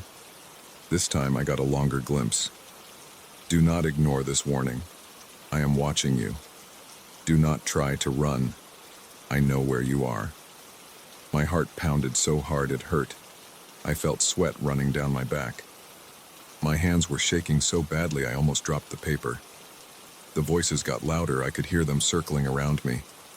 I felt something brush against my arm, but when I looked, nothing was there. I snuffed out the candle and turned on the kitchen light. The whispering stopped at once. The room looked normal again. I checked my phone. The recording showed me sitting there, holding the paper, but there were no visible letters on the screen. The microphone only picked up my own breathing and the faint crackle of the candle flame. No whispers, no strange noises. I felt frustrated and uneasy. I knew what I heard, what I saw. I could not have imagined it. My pulse was still racing and my stomach felt cramped. My legs were weak when I stood up. I paced around the house, checking rooms, opening closets, looking behind doors, convinced someone had to be there. I found no one. The place was quiet and empty. The next night, I tried another approach. I placed 3 candles on the table, hoping to get more light and a clearer view of the letters. I waited until midnight, when everything was silent. I turned off all other lights. The 3 flames danced a bit, creating shifting shadows on the walls. I held the paper up once more. The letters appeared and vanished quicker than before. I tried to read them out loud as they formed, hoping that might help me remember or force them to stay. I said, "Do not ignore this warning. I am watching you. Do not try to run. I know where you are. I know what you..." And the letters disappeared again. As I spoke, I could feel the temperature in the room drop. My breath came out in short gasps. My neck was stiff. The whispering started again, louder than the night before, and I could hear distinct words this time. Someone said, "Listen." Another voice said, "Stay still." I felt a presence behind me, like warm breath on the back of my neck. I jerked my head around. Nothing. I could not see anyone, but I smelled something stale and musty, like old sweat. I tried to keep reading the paper. The letters were gone. The page was blank again. I set the paper down. The whispering did not stop. I tried to say something to these unseen voices. "What do you want?" I said. My voice came out hoarse. The candles flickered wildly, almost going out. The whispering intensified. My hands were clammy and my stomach churned. I could feel my body shaking. I stood up, and as I did, I felt something tug at my shirt. I jumped back, almost knocked the table over. The candles wobbled but did not fall. I shouted, "Stop it!"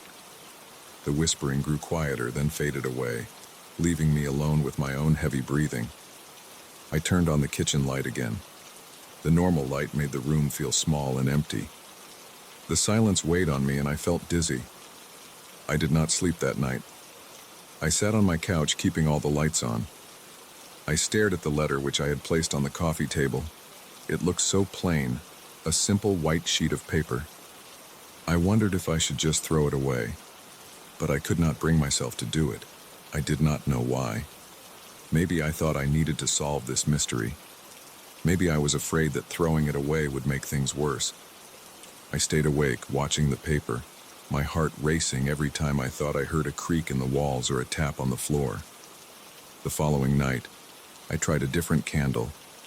I took a scented candle from my bathroom, something with a faint vanilla smell.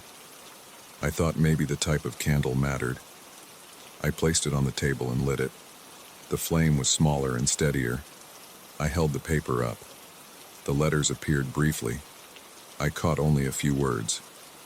Do not ignore. I watch. You cannot hide. You cannot. Then they vanished. The whispering started, but softer this time. I heard a gentle hiss near my ear, like someone trying to speak with their mouth closed. My chest felt tight, and I could not take a full breath. I tried to force myself to speak calmly. I'm here, I said. I see your message. What do you want me to do? Silence, then a faint whisper. Obey. My spine tingled and my eyes watered. I tried to stay steady. I could feel sweat on my face sliding down my cheek. I blinked hard and wiped it away with the back of my hand. I tried to keep the paper near the flame for a longer time, moving it slowly, hoping to make sense of the full message. Each time I did, the letters popped in and out, always threatening, always incomplete. Do not ignore. I know. You will. Then gone. The whispering seemed to respond to my frustration. Every time I failed to read the full message, the voices got louder, more scattered, surrounding me from all sides. I felt trapped. My throat was dry. My hands shook so much that at one point I almost dropped the paper into the flame. I managed to pull it away in time. I noticed that the whispering always started right after I read a few words. It was like some force did not want me to know too much. Or maybe it wanted to scare me into understanding something I could not grasp. I tried a different tactic. I stood up, lit the candle, held the paper from a distance, then slowly brought it closer, just enough to make the letters appear. The moment I saw them, I tried to back away before they disappeared, but it made no difference. They vanished anyway. I slammed my fist on the table, frustrated. The whispering grew louder again. I clenched my teeth and resisted the urge to shout. My body felt sore, and my neck was stiff from tension. My heart pounded so hard it made my chest ache.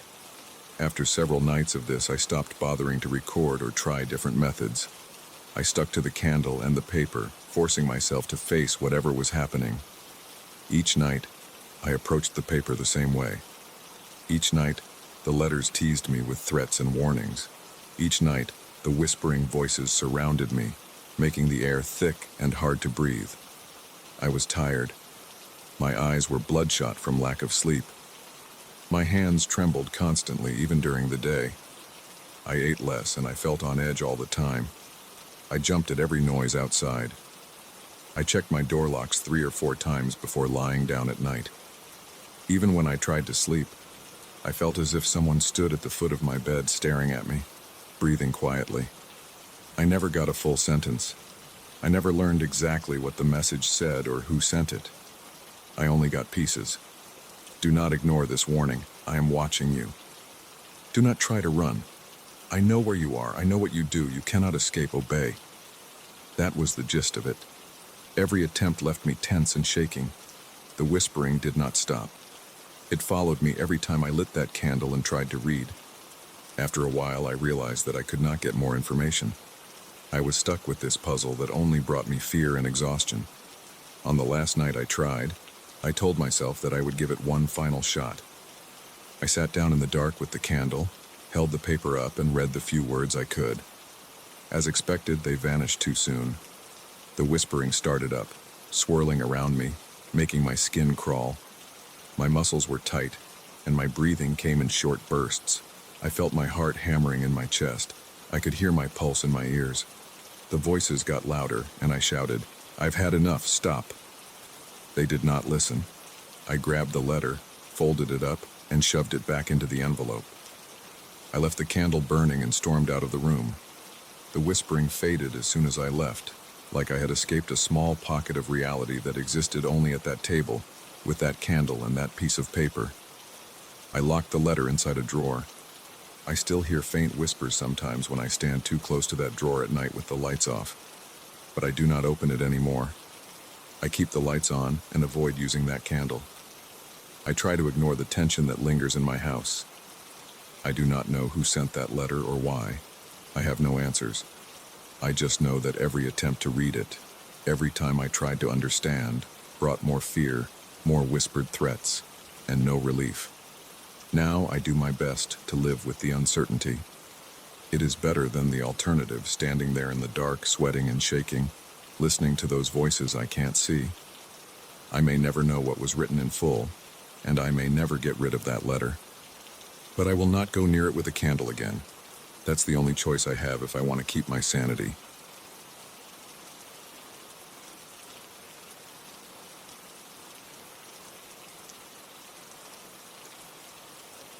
I remember standing in my living room at around midnight. The lights were dim because I had switched off most of them to relax before heading to bed.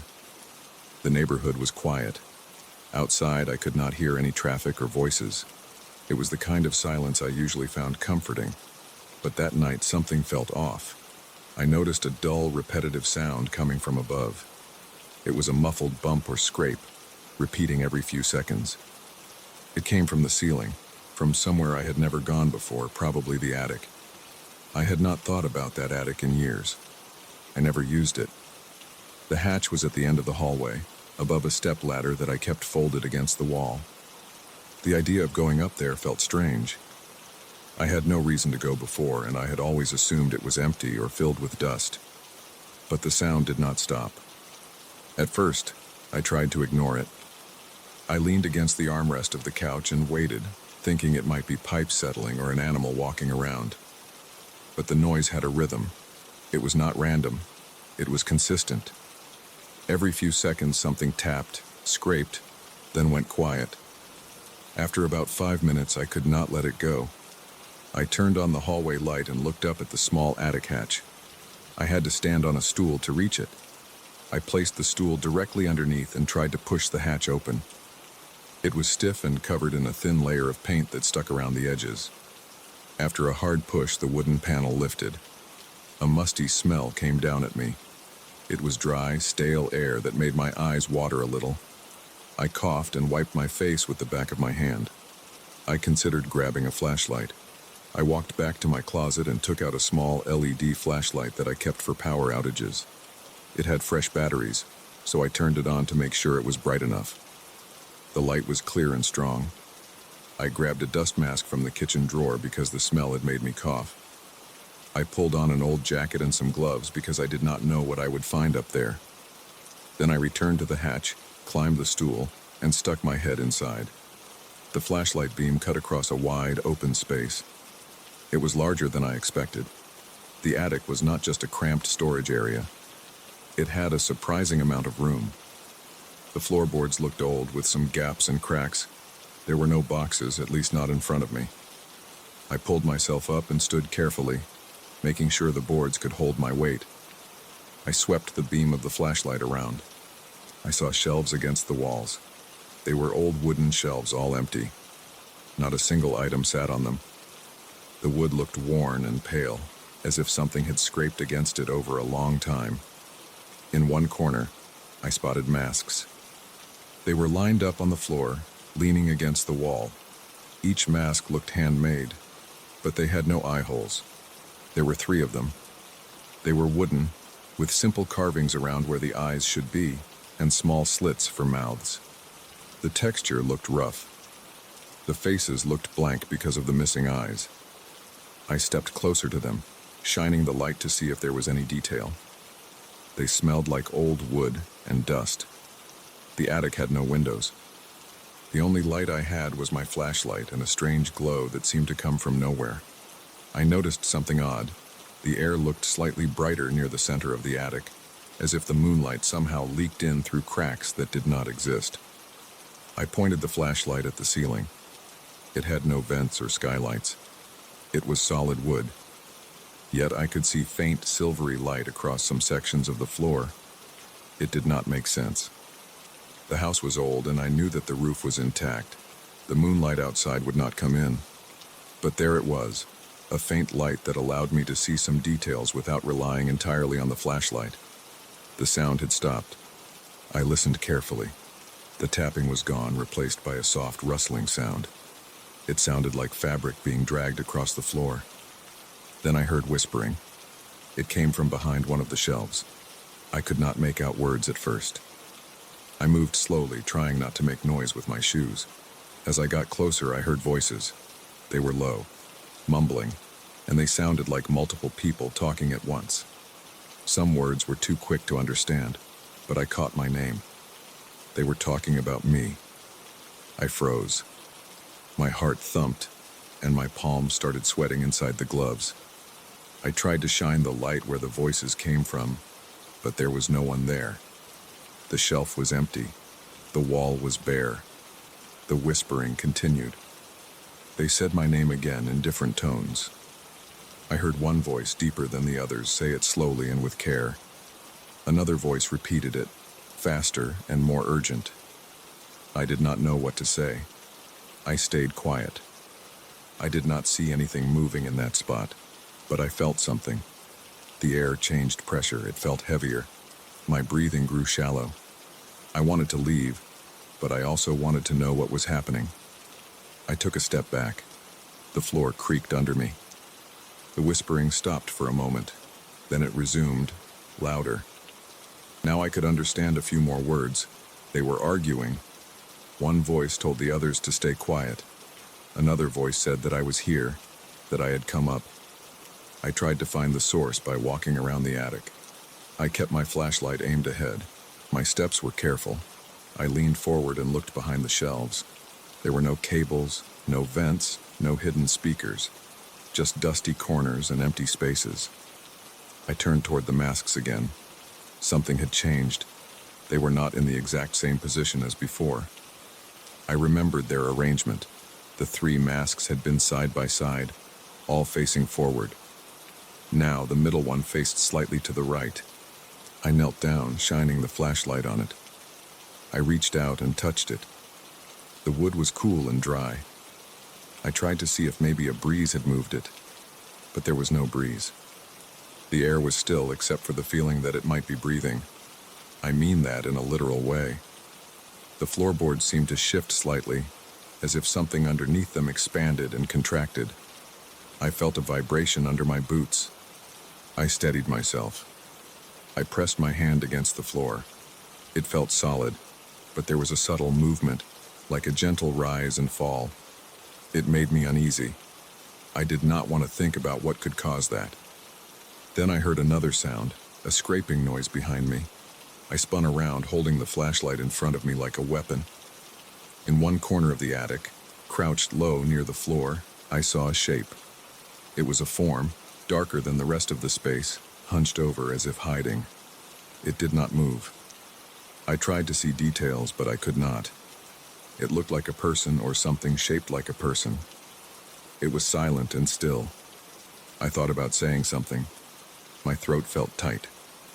Before I could speak, I heard more whispering from another corner. I turned and saw another shape also crouched. Now I realized there were several of these shapes in different corners.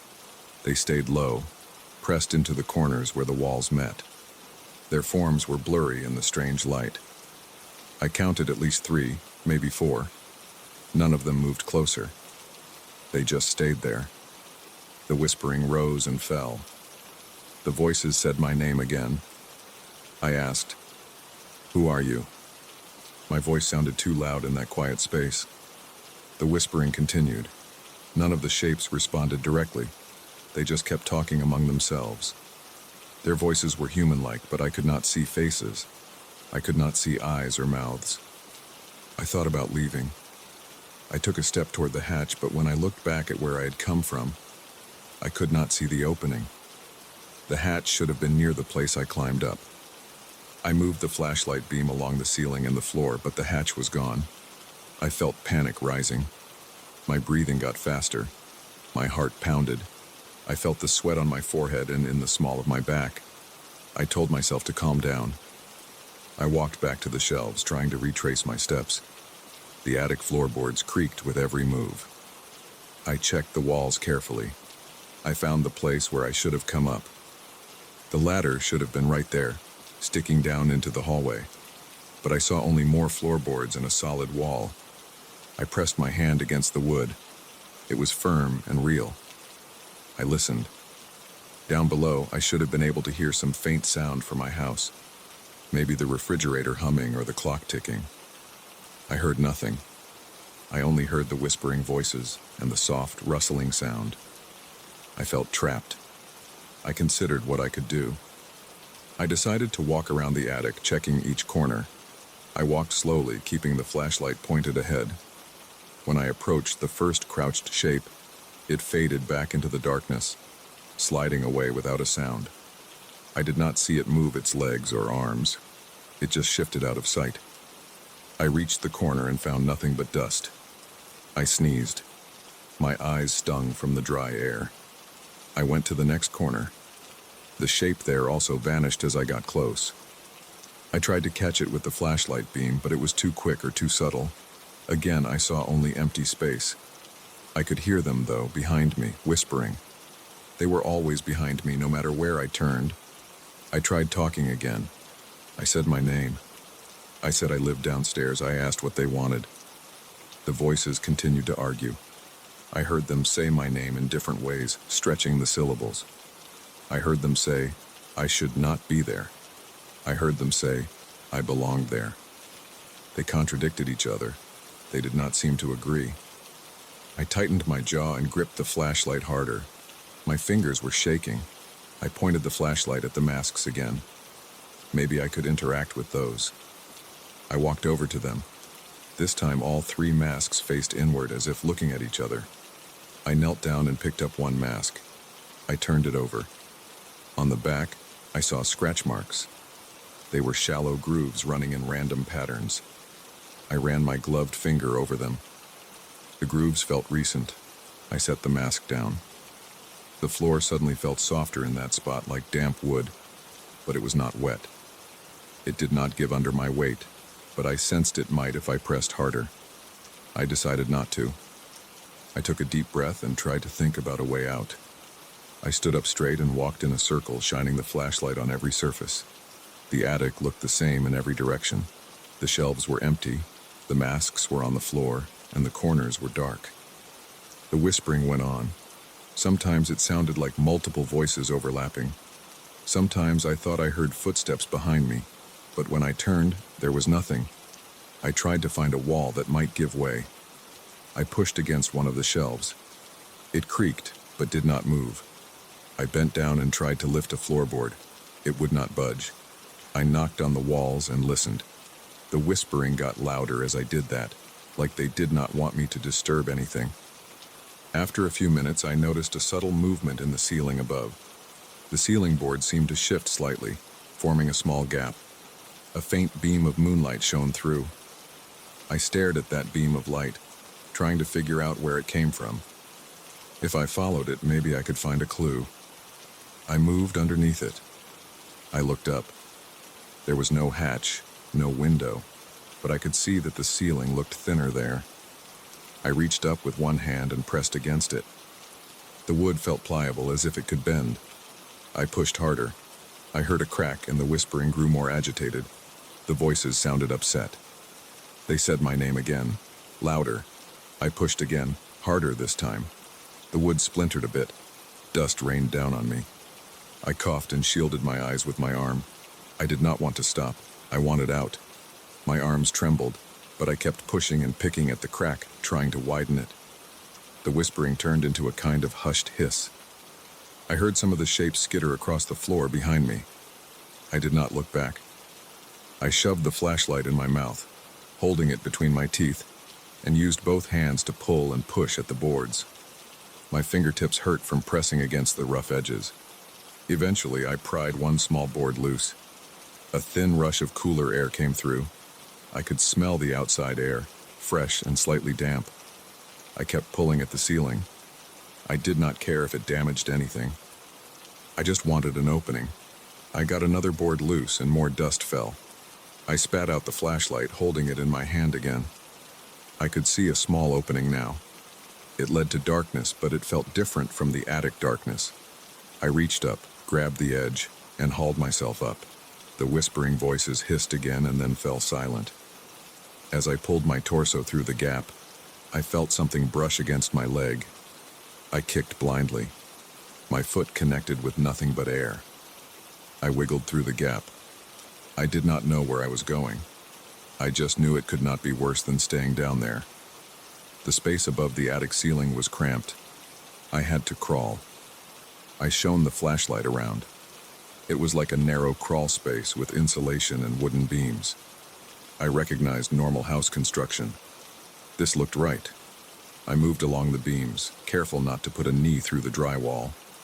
After a few feet, I saw another opening. It led down into a closet in my house. I recognized the top shelf of my bedroom closet. I pulled myself toward it, lowered my legs carefully, and climbed down.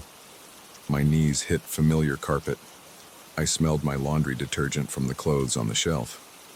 I turned around and looked up. The gap I had come through was just a loose board in the closet ceiling.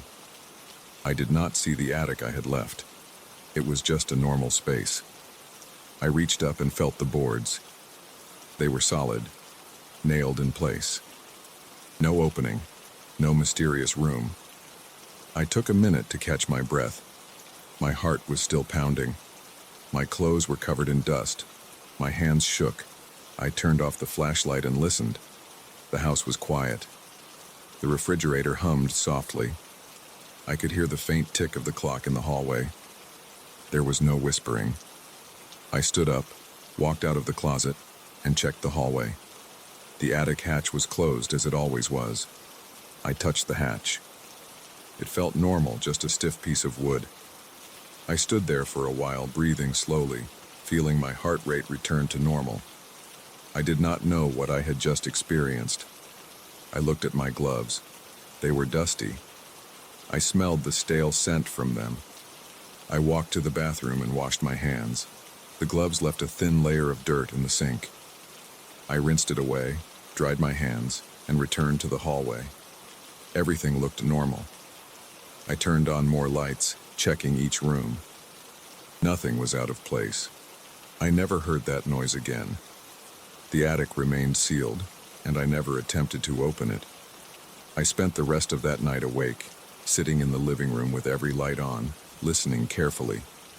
I heard no voices. I heard no shapes moving around. The house felt like my house again. But I remembered everything I saw. The empty shelves, the masks with no eyes, the whispering voices saying my name, and those shapes in the corners. I remember how I felt my heart pounding, how I sweated, how my muscles tensed, and how my breath caught in my throat when I realized I could not find the hatch. I remember how real it all felt. That is all I can say about it. I did not find answers.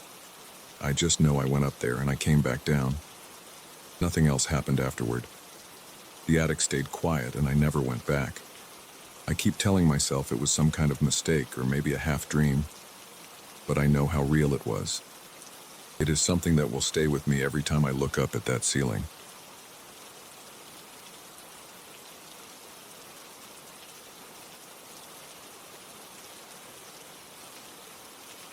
I got home late that night. I was tired, and my legs hurt from walking around all day. I opened the front door slowly, stepped inside, and shut it behind me. The apartment was quiet. There was no light except for the glow from the street lamp outside, slipping in through the thin curtains in the living room. I placed my keys on the small table near the door and took off my jacket. My shoulders felt stiff, and I wanted to sit down, maybe watch some TV, maybe drink a glass of water. I took a few steps toward the couch, and then I heard it. The telephone on the side table in the living room was ringing. I stopped. My heart rate jumped. It was the old landline phone that I never used anymore. I had a cell phone for everything. I had not bothered to keep the landline connected, or so I thought. I remembered that I never plugged the phone cable back into the wall after I moved some furniture a few weeks ago. I even remembered seeing the loose cord hanging from the back of the phone. I walked closer, squinting in the dark. The phone was there, black and dusty, with no cable attached. But the ringer was loud, sharp, and real. It vibrated the table a bit. I stared for a second, feeling a heavy pressure in my chest. I reached out, picked up the receiver, and put it to my ear. I heard breathing, slow and uneven. A man's voice, low and rough, began to speak. It sounded strained, as if he had a sore throat. He said he knew what I wore that day. He listed the clothes, each piece in the right order, with the same colors and details. He said he saw me at the coffee shop, described the table where I sat, mentioned the newspaper I picked up, the coins I left on the counter. He said he knew I bought groceries, said exactly which items I placed in my basket at the store. He said he knew I brushed my hand against the railing outside my building's entrance before I went out in the morning, that I touched the doorknob on my apartment door 3 times while checking if it was locked. I stood there, pressing the receiver to my ear with sweaty fingers, not saying anything. I listened as this voice described everything I did that day. I felt the hair on my arms stand up. My throat felt dry. I looked at the telephone base. The cord was still unplugged. I wanted to speak, but I did not know what to say. My mind was empty and my hands trembled. Then the voice said that it knew my secrets, and it laughed in a slow, low way that made my stomach tighten. Before I could ask anything, the voice stopped speaking. The line went silent. I pulled the receiver away and listened. Nothing. Just dead silence. I placed it back down. I stood there for maybe a full minute, staring at the phone, feeling the tension in my legs and my neck. I turned on the lamp and checked the phone. The cable was not connected to the wall. I unplugged the power cord from the outlet and stared at it. The phone had no reason to ring. I checked my cell phone. No missed calls. I looked out the window. The street was empty, no cars, no one at the door. I tried to calm down by walking around the living room. My heart was still beating too fast. I walked to the kitchen, grabbed a glass, filled it with tap water, and drank it. I stood by the sink listening to my own breathing. There was no sound from the living room now.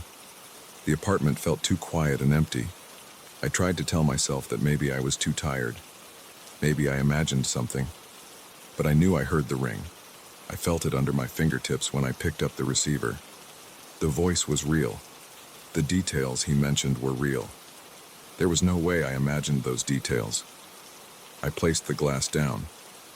I went to the phone again and tried pressing some buttons. It did nothing. The line was dead.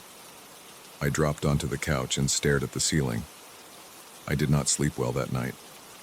I kept waking up, checking the time on my phone, sitting up, looking at the telephone on the side table. It never rang again that night. In the morning, I felt stiff and tired. I got dressed slowly, looking at the phone every now and then. It was still there, silent and useless. I considered throwing it out.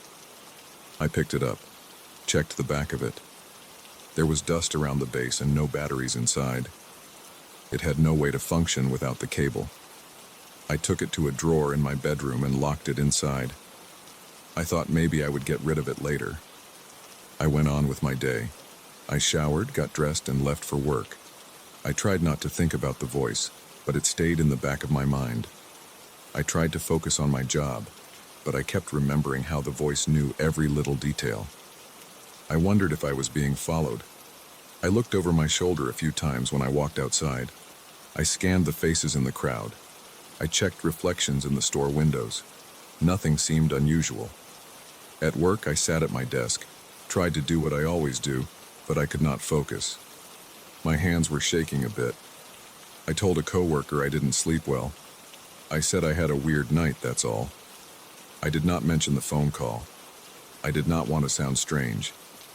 I ate my lunch in silence and checked my phone constantly. Nothing happened.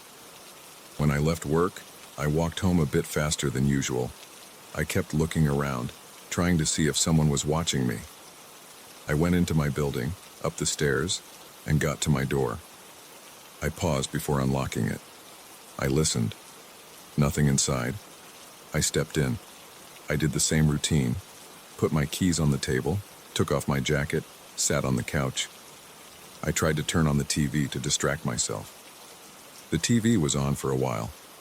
Then, late at night, around the same time as the night before, I heard it again. This time I heard the ring from inside my bedroom. I had locked the phone in a drawer there. My throat tightened and I stood up.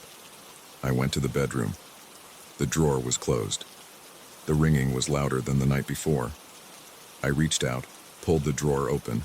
The phone was there, the receiver rattling a bit with each ring. The cable and power cord were still detached. I hesitated, then picked it up and answered. The same rough voice greeted me. It said it knew I tried to lock the phone away. It described the way I opened the drawer just now. It said it knew I took a different route home from work this evening. It mentioned the sandwich I ate at lunch and the exact time I finished it. It said it knew I checked behind me in the street and it laughed, this time a bit louder. I held the phone and felt sweat on the back of my neck. I asked, "Who are you?" My voice came out weak. The voice did not answer that question. It said it knew I was nervous, that I was sweating. It said it could see my hand shaking. I lifted my free hand and saw it trembling. I tried to say something else. I said, "Tell me what you want." The voice just breathed heavily into the phone, and then I heard a click. Silence again. I set the receiver down and stood there, my breath shallow. I felt a tightness in my chest and a pressure on my forehead. I grabbed the phone and walked to the kitchen. I looked under the sink for a toolbox. I found a small hammer and brought it down on the phone's plastic case. It cracked. I hit it again. I removed the receiver from the base and smashed both pieces until they were in chunks of plastic and metal. There were no strange chips or anything that looked like a battery. It looked like a normal old phone, just smashed now. I gathered the pieces into a plastic bag and tied it shut. I put the bag under the sink, then closed the cabinet door. I stood there for a while, breathing hard. I went to sleep with my bedroom door locked. I left the TV on in the living room, hoping to block out any sounds. It took a long time to fall asleep, and my heart felt like it was always beating too hard. The next morning, I woke up and rushed to check the kitchen cabinet. The plastic bag with the phone parts was still there. Nothing had moved. I felt a bit better. I tried to be calm. I got dressed and went to work. On the street, I kept looking at people's faces. No one seemed to care about me. I went to my desk and tried to work again, but it was hard to ignore what happened. I considered going to the police, but what would I say? A disconnected phone rang and some unknown voice spoke to me. I had destroyed the phone now. I had no evidence. They would think I was joking or that I had a problem. I decided to wait. Maybe it was over. I came home that evening and nothing happened at first. I cooked some pasta, ate it standing in the kitchen, and tried not to think about the previous nights. I watched some TV, but I kept glancing at the spot on the side table where the phone used to be. There was nothing there now. Just some dust. I thought maybe that was it. Maybe I had ended this. The hours passed slowly. I got tired and started to doze off in front of the TV. Then I heard it. It was not the ring of the phone. It was a different sound, a dull buzz. I got up and followed the sound. It came from the hallway closet near the front door. I opened the closet. My old cordless phone was there. I had forgotten about it. I had not used it in years. Its base was unplugged, and the battery inside should have been dead for a long time. But it was lit up, and the handset was vibrating with a buzzing sound. I picked it up. I did not want to answer, but I knew I had to. I pressed the green button on the handset. The rough voice spoke right away. It said it saw me destroy the other phone. It said it knew I had trouble sleeping. It said it heard me breathing hard yesterday. I felt a lump in my throat. I did not know what to say. I just listened. The voice said it would keep calling. It said it enjoyed watching me worry. It said it knew I wanted to run away, but that I would not get far. It said it knew my habits too well. It listed what I did after work, how I took the stairs instead of the elevator, how I crossed the street to avoid the group of strangers on the corner, how I stopped at the convenience store but left without buying anything. I felt dizzy. I gripped the handset tighter and asked again, "Who are you?" The voice ignored me. It breathed slowly, then said it would call again tomorrow. I pulled the battery out of the cordless phone and threw all the pieces into the same bag under the sink. I tied it tight. Then I took the bag and walked out of my apartment, down the stairs, and dropped it into the large garbage bin behind the building. I looked around. The alley was dark and quiet. I saw no one. I listened carefully for footsteps. Nothing. I went back upstairs and locked my door. I checked every window. I unplugged my TV, my rotor, even my cell phone charger. I turned off every light except one in the hallway so I could see if anyone entered. I paced around my apartment. My forehead was damp with sweat. My hands felt clammy. When it got late the next night, I sat on the couch and waited. I had no landline phone now, no cordless phone, no other phone devices at all. I turned my cell phone off and put it in my pocket. I waited. At the exact same time as before, I heard the sound again. This time, it came from inside the bathroom. I pushed the bathroom door open. There was a small old radio on a shelf. I used it sometimes for news in the morning. It was off, unplugged, but I heard static. I picked it up, shook it, turned the knobs. Suddenly it stopped, and I heard the breathing again, now coming through the radio speaker. It was the same voice. It said it knew I threw the phones away. It said it did not matter what I did. It would find a way. My arms felt weak. I nearly dropped the radio. I held it tight and listened. The voice said I should stop trying to get rid of my devices. It said it could use anything. It said it knew I was standing there wearing the same pants as yesterday. It said I should look at myself in the mirror. I turned and looked in the bathroom mirror. I saw my own face pale, with dark circles under the eyes. I felt my heart pounding in my ears. The voice said it would always be there, every night, at the same time. It said I could not stop it. It started laughing again and the radio went silent. I placed the radio down and backed away. My legs felt shaky. I stood in the hallway, breathing fast. I pressed my back against the wall and slid down until I was sitting on the floor. I tried to calm myself, but I could not slow down my breathing. I reached for my cell phone in my pocket and turned it on. I considered calling someone, maybe a friend or the police, but I realized I had nothing normal to report. I could not explain how these devices were turning on. I could not prove anything. I just sat there, phone in my hand, staring at the empty living room. My stomach felt tight. My skin felt cold. That night I did not sleep. I waited for the next call or the next sign. Nothing happened until the next evening at the same hour. This time, my TV turned on by itself. The screen showed static, and through the speakers, I heard the same voice, calm and rough, describing my day again. It knew where I went for lunch. It knew I changed my route to work again. It knew I tried to cover my windows with darker curtains before leaving. It said none of that mattered. It said it would always know. I stood there with the remote in my hand, pressing the power button. The TV did not turn off. I unplugged the TV from the outlet, and the static continued. I dropped the remote and stepped back. The voice just laughed. My heart pounded. My breath got heavier. I reached behind the TV and yanked the cord so hard that I nearly fell over. Nothing changed.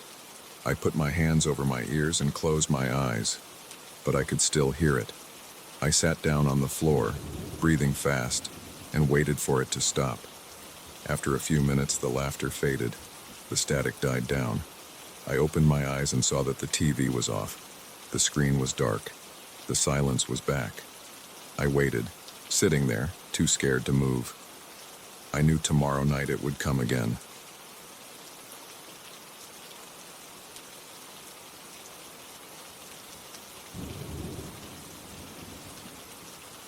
I remember the first time I felt it. It was late, maybe past midnight. The house was quiet. I had turned off every light except the small lamp on the side table. I was sitting in that old blue velvet Victorian armchair I had brought home the previous afternoon. I leaned back, trying to get comfortable. It was firm and heavy. The fabric felt soft under my hands. Then, as I settled in, I felt a cold pressure on my right shoulder. It tightened for a second. It felt like a hand pressing down, but I didn't see anyone. My heart kicked hard in my chest. I stood up fast and I looked at the seat cushion. It looked lower on one side, as if someone was still sitting there. I rubbed my eyes. When I leaned in, the cushion rose back into place. I didn't know what to think. I tried to tell myself I was tired, but my body didn't calm down. My legs felt shaky. I didn't sit in that chair again that night. The day before, I had seen the chair in an antique store across town. I went in because the place always looked interesting from the outside. The window showed old mirrors, clocks, lamps, and rows of furniture. I remember the dusty smell of old wood, the quiet hum of some fan hidden behind a stack of boxes. The owner was an older man with gray hair and a short beard. He barely looked at me. I walked through the aisles until I saw the armchair. Its blue velvet fabric looked clean and bright. Its wooden frame had detailed carvings that looked old, maybe from another century. The legs were sturdy, and the armrests were wide. I checked the price. It wasn't cheap, but it was within my reach. I thought it would look good in my living room. I imagined myself reading and relaxing in it. I paid and arranged for delivery on the same day. When the delivery guys dropped it off, I placed it near the living room window, facing the TV and a small bookshelf. The house was pretty empty at that time. I had moved in a few months earlier, and I was still decorating. The living room floor was hardwood, and the walls were plain white. The armchair looked like the nicest thing in the room. I didn't notice anything strange then. I touched the fabric. It was smooth. No odd smells. No stains. No loose threads. That first night, before the strange feeling, I tried to read a magazine. I sat in the armchair for a few minutes. It felt a bit stiff, but it was old, so I didn't think twice about it. I got up, got myself some water, and turned off the main lights, leaving only the small lamp on. I thought I would try sitting there again, get used to it. That's when it happened. That cold, invisible grip on my shoulder. I tried to sleep after that, but I kept waking up, heart pounding, ears straining for sounds. I heard nothing unusual. I tried to convince myself that I was imagining things. The next morning, I stood in front of the chair and looked at it carefully. I pushed on the cushion. It felt firm. I pressed my shoulder against the backrest, trying to recreate that feeling from the night before. Nothing felt strange. That day, I tried not to think about it. I went to work, came back late in the afternoon, cooked a simple meal, and watched some TV from the couch. The armchair stood there, silent and still. The room felt normal. But later that night, I approached it again. I was still curious. I turned on a single lamp again, just like before. I stood in front of the armchair for a few minutes. Nothing happened. I sighed and decided to sit down. As soon as I leaned back, I felt that cold pressure on my shoulder again. It was firmer this time. I froze. I looked down at my shoulder. I saw no hand. I tried to move my body a little, and the pressure moved with me as if something was gripping me. My heart thumped. I stood up again. This time, I saw the cushion sink on the left side as if there was weight on it. I could almost see an outline of where a body might be. I stepped back. The cushion slowly returned to normal. My hands were sweating and I wiped them on my pants. I said nothing. I just stared. The chair sat empty. I went to the kitchen, splashed cold water on my face, and returned. I refused to believe it was real. I tried touching the chair all over, checking if there was some hidden mechanism. I found nothing. The chair felt normal. I tried sitting again. This time I felt the pressure almost immediately. It was on my right shoulder again, as if trying to push me forward. I stood up, breathing fast. I grabbed the armrest and shook it hard, but the chair was solid. I was angry and scared. My head hurt, and I felt a tightness in my chest. I turned off the lamp and went to bed.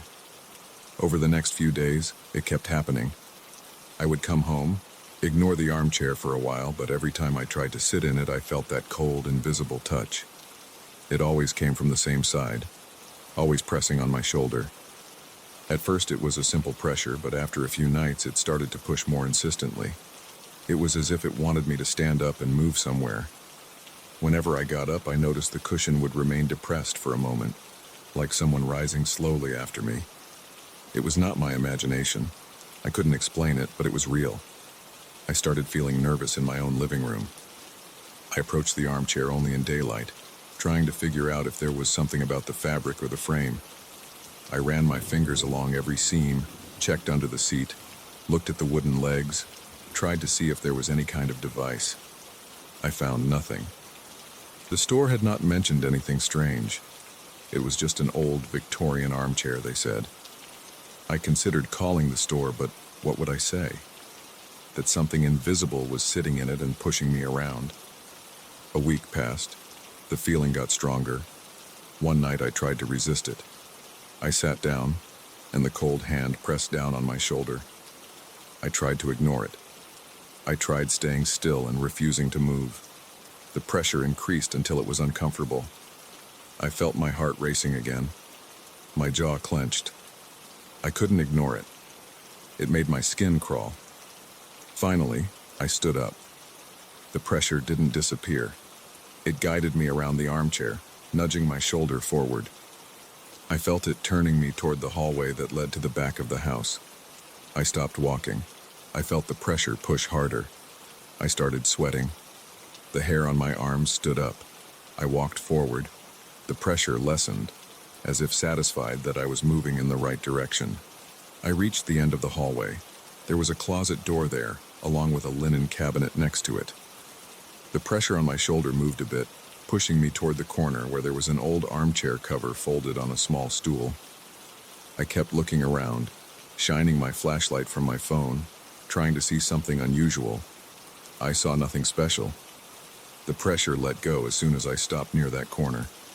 I stood there for a while, breathing fast, my back damp with sweat. I waited for something else. Nothing happened. I went back to the living room. The armchair looked normal. I touched it. It felt just like any other chair.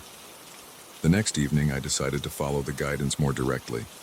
I turned off most lights, left only one lamp in the living room, and sat in the armchair. The pressure started again, cold and firm. I got up, and it pushed me toward the hallway. I followed. It guided me to that same corner. This time I started knocking on the walls and floorboards. At first, it sounded solid. But near the baseboard at the bottom of the wall behind the stool, I heard a hollow sound. I crouched down and touched the paint.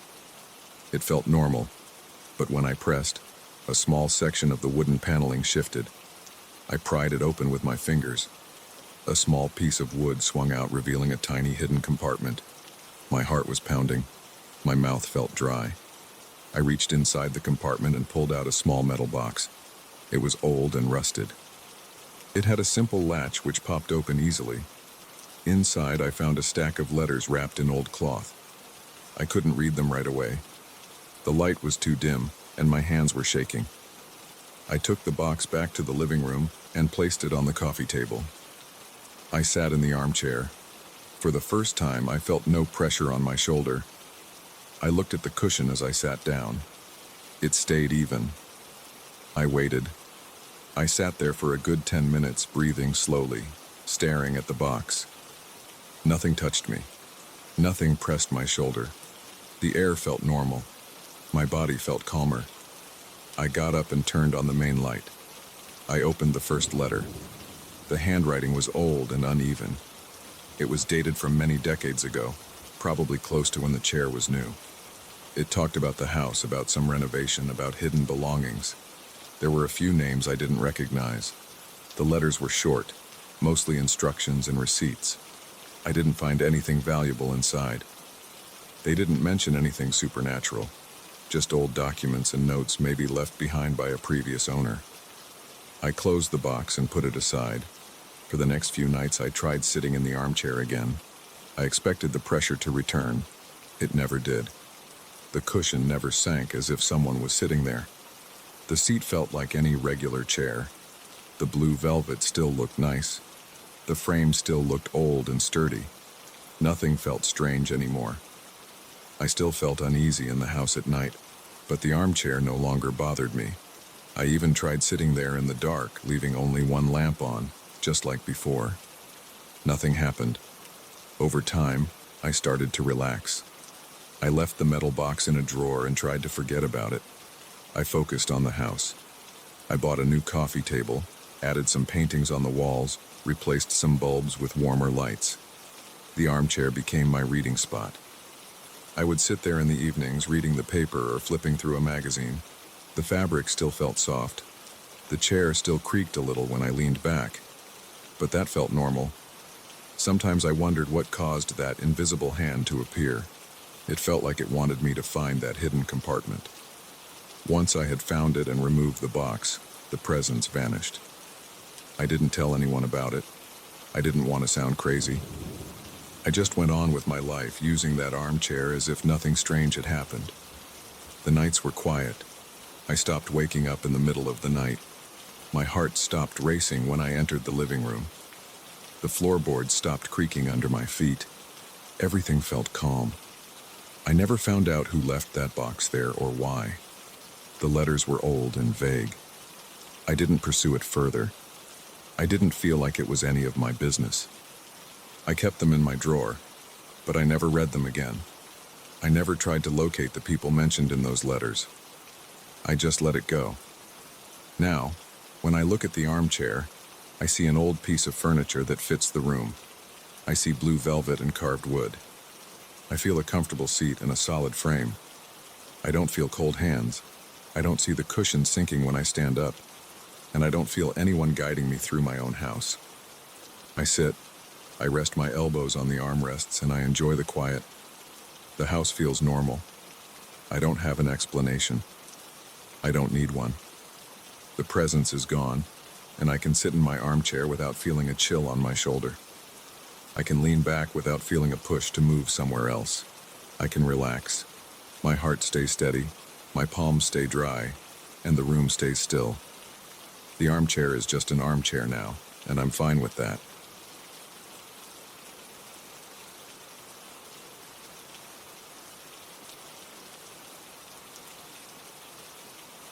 I finish tightening the last screw of the old lock and push the door shut. I test the handle once, twice. It seems fine. I put the key in from the inside and turn it. It clicks smoothly. I pull on the door. It doesn't open. I frown and try again. Nothing. I turn the key the other way, expecting the latch to retract. It doesn't. I pull harder. No movement. The door is stuck. I try to turn the key again. As I do this, I hear a low laugh from the other side. It's faint but clear enough. The hair on my arm stands up and I freeze holding the key. There's nobody out there. I lean closer and listen. There's a quiet scratch on the wood, like someone running their nails along it. I stand there, pressing my ear against the door, my heart beating faster. I try the key again.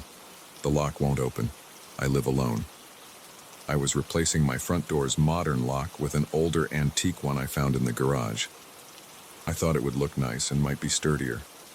Now, from inside my own living room, I can't open my front door. I test the handle again, pressing my shoulder against it. Nothing. I wiggle the key, pull it out, reinsert it, try again. No luck. Each time the key turns, I hear that muffled laughing outside. It's not loud, but it's distinct. I feel my chest tighten. I look around the living room, expecting something to have changed. Everything looks normal. My couch, the television, the coffee table with a few magazines, a lamp in the corner, a small cabinet near the wall. Nothing unusual. I lean in close to the door and speak quietly. Hello? I ask. I wait. There's a dry scratching sound in response. It's like fingernails or maybe something sharp being dragged slowly across the door's surface. I can't see anyone through the peephole because I had removed it earlier to install the antique lock. The door is solid wood with no glass panels. I have no idea who or what is out there. I try to keep my voice steady. Who's there? No direct answer. I wait, pressing my palm against the door. I feel a slight vibration, like a gentle tapping from the outside. My throat feels dry. I step away and try to think. I can leave through a window if I have to. I walk to the window facing the street. It's locked. I unlock it and try sliding it open. It's stuck.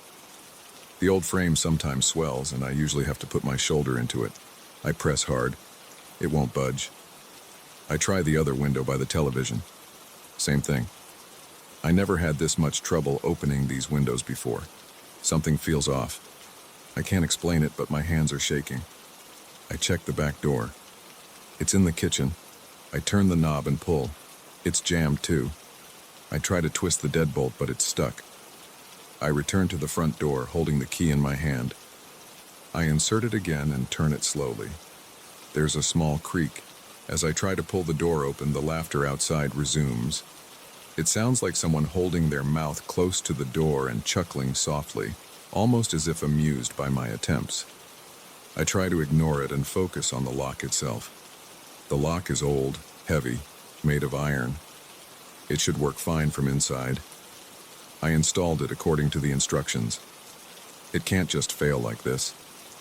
I kneel down and examine it. The keyhole, the latch, the strike plate all look correct. I push the door expecting it to move at least a little. It doesn't budge. My hands feel sweaty, and I wipe them on my pants. I feel trapped, and I don't understand why. I consider kicking the door, but the wood is thick and solid. I'm not sure I can break it down easily. Besides, whoever is on the other side might be waiting for me to do just that. I don't know who they are or what they want. I feel a strong urge to shout at them, tell them to leave me alone, but I hold back. I don't want to show fear. Instead, I press my ear against the door again, listening closely. There's a faint whispering. I can't make out the words. It sounds like a low voice muttering something. I swallow hard. I think I hear my name, but I can't be sure. I lean closer, and my forehead touches the wood. The whispering grows slightly louder, but the words are still unclear. It almost sounds like it's telling me something about my living room. I catch a few words. Inside the room. Secrets. Hidden. Look. I back away, feeling a chill in my neck and arms. It mentioned the living room. I look around again. Everything is ordinary. I notice my old cabinet in the corner. It's been there for years. I keep a few old tools in it, some documents, and a small wooden box I've never bothered to open. I got that box from my grandfather's house after he moved away. He said it had some old letters or something inside. I never felt the need to check. Right now, with this voice outside talking about secrets, I can't help but wonder if it wants me to open that box. My breathing is heavy. I clear my throat and try to stay calm. I move over to the cabinet. The door creaks as I open it. Inside, there's dust and a few old things I barely remember placing there. A screwdriver, a pile of old receipts, a folded cloth, and the small wooden box with a simple latch. It's about the size of a paperback book. It's slightly worn at the edges. I pick it up and hold it in my hand. It feels heavier than I expected. I look at the door, at the key still in the lock, and then back to the box. I feel foolish doing this, but I can't ignore the strange whispering and laughter. I unlatch the box. It opens without a sound. Inside, there are a few photographs and a small envelope. The photographs show my old living room arrangement years ago. There's a photo of the cabinet itself, and next to it, a small safe I used to keep under the floorboards. I almost forgot about that safe. I removed it years ago, but I guess I never threw away these photos. The envelope is sealed. I hold it under my nose. It smells like stale paper. I tear the top open carefully. Inside, there's a folded note. The handwriting is neat. It's a short message. Do not forget what you left behind. The door will not open until you face it. My heart pounds. I read the note again. I feel a prickling in my scalp. The voice outside must know about this. But how? I don't know what I left behind. Maybe it's talking about something I stored away. I remember that safe. I took it out a long time ago and hid it in the attic. Maybe it's talking about something inside that safe. I'm not sure. I put the note down and look around. I need to try something else. I walk back to the door and try the key again. I turn it slowly and listen. The laughter returns, then stops abruptly. A voice, very quiet, says, "Find what you hid." I feel panic rising in my chest. I run my hand through my hair and try to think. My attic is accessible through a hatch in the hallway ceiling. I could climb up there if I move a chair and poke the hatch open. Maybe I'll find that old safe. I hesitate because the idea of going into the attic makes me uneasy. It's dark, cramped, and full of dust. But I have no choice. I want to get out of here. I drag a chair from the dining area into the hallway. I stand on it and push the attic hatch open. Dust falls into my face, making me cough. I pull myself up, my arms shaking a bit. The attic is dim. I use my phone's flashlight to look around. Boxes, old luggage, some broken furniture, and in the far corner I spot a familiar shape. It's that old metal safe I once had. I crawl over the beams and reach it. It's a small safe with a combination lock. I recall the combination. My old apartment number. I dial it in and pull the safe's handle. It opens. Inside, I see a stack of papers, some documents, and a few items I didn't remember keeping. An old wristwatch, a set of keys I don't recognize, and another sealed envelope. I open this envelope. Inside is a single note. Show them what you hid. Put it in plain view. I look at the objects. I'm confused. Show who? The voice outside? I don't understand what is going on. I swallow hard and turn off my phone's flashlight for a second. It's completely dark, and in that darkness I hear a soft creaking sound from below, as if the door at the bottom of the attic ladder is shifting. I switch the flashlight back on and crawl back to the hatch. The door below is still closed, of course. I climb down, my knees shaking slightly from nerves and the awkward position. Back in the living room, I spread the contents of the safe on the coffee table. The documents are old rental agreements, a birth certificate, mine, some bank statements. Nothing unusual. The wristwatch is broken, its glass face cracked. The keys have no tags. The note said, "Show them what you hid." I have no idea what that means. I try the keys on my front door lock just in case they don't fit. I think about putting these things next to the door. Maybe that's what it wants. I place the papers and the watch on the floor near the door. I wait. Nothing happens. I try the key in the lock again. It's still stuck. I listen. The whispering is louder now, and I can make out words. Not those. The secret's in the room. Inside. I step back and glance around the room again. My living room isn't large. There's a couch, a coffee table, a TV stand, a cabinet, and a lamp. I check under the couch cushions.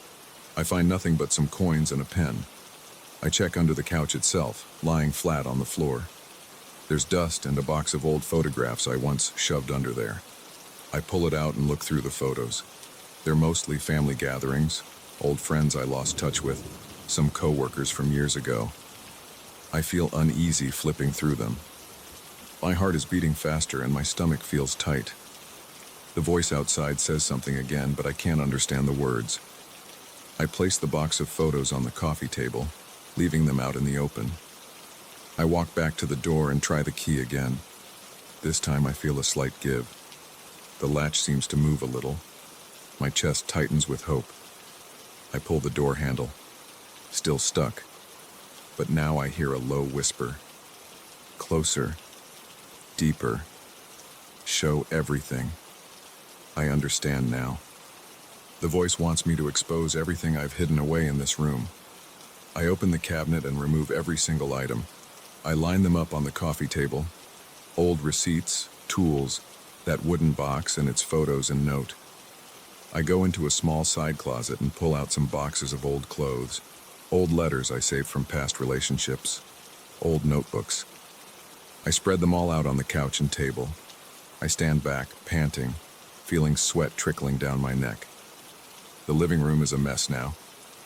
Everything is out in the open. I approach the door and put my ear against it. The whispering is quieter now. I try the key again. The latch moves more this time. I feel the door shift slightly in its frame. I hear a soft, satisfied sound from outside. It's not laughter now. It's more like a faint hum. I tug on the handle.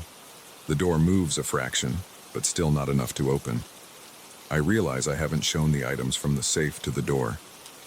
I pick up the wristwatch, the keys, the documents, and place them on the floor right in front of the door. I feel silly doing this, but I have no better idea. I return to the lock and try again. The key turns more smoothly and I hear a click. The door still won't open, but it's closer now. I press my shoulder against it. It's as if someone outside is holding it shut. I wait, listening. The voice speaks again, quietly. Everything is out. You are free. My heart jumps. I try the door one more time. This time the door opens an inch. I see the hallway outside, empty and still. There's no one standing there. No shadow, no person. I push harder. The door opens halfway. I step back, stunned. The hallway looks the same as always, just quiet and empty. I lean out, look left and right. There's nothing unusual. The laughter and whispering are gone. The scratching has stopped. I stand there holding the door open with one hand, looking around my empty living room that I just turned upside down. My chest feels tight, but I'm relieved. I step out into the hallway. The air outside feels normal. I turn back to look at the door. The old lock looks fine. I test it again from the inside, leaving my foot in the door frame so it doesn't lock me in again. Now the key works normally, the latch clicking back and forth as it should. I don't know what to think. I don't want to think. I just stand there breathing slowly, trying to calm down. I consider calling someone, maybe a locksmith or a neighbor, but it's late, and I don't feel like explaining this.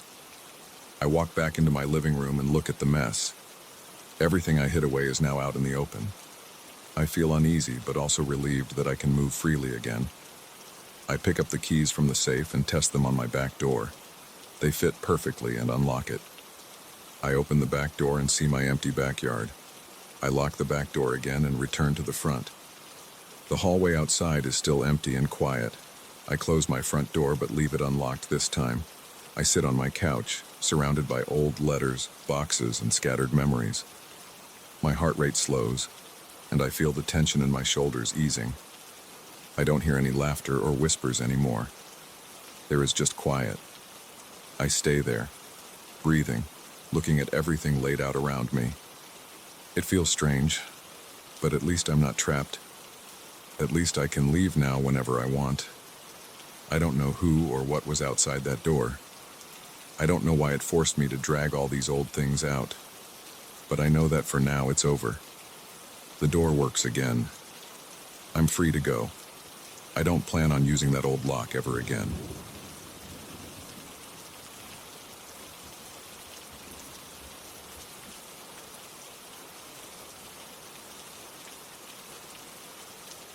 I noticed the tapping sound on a Wednesday night after I turned off the TV.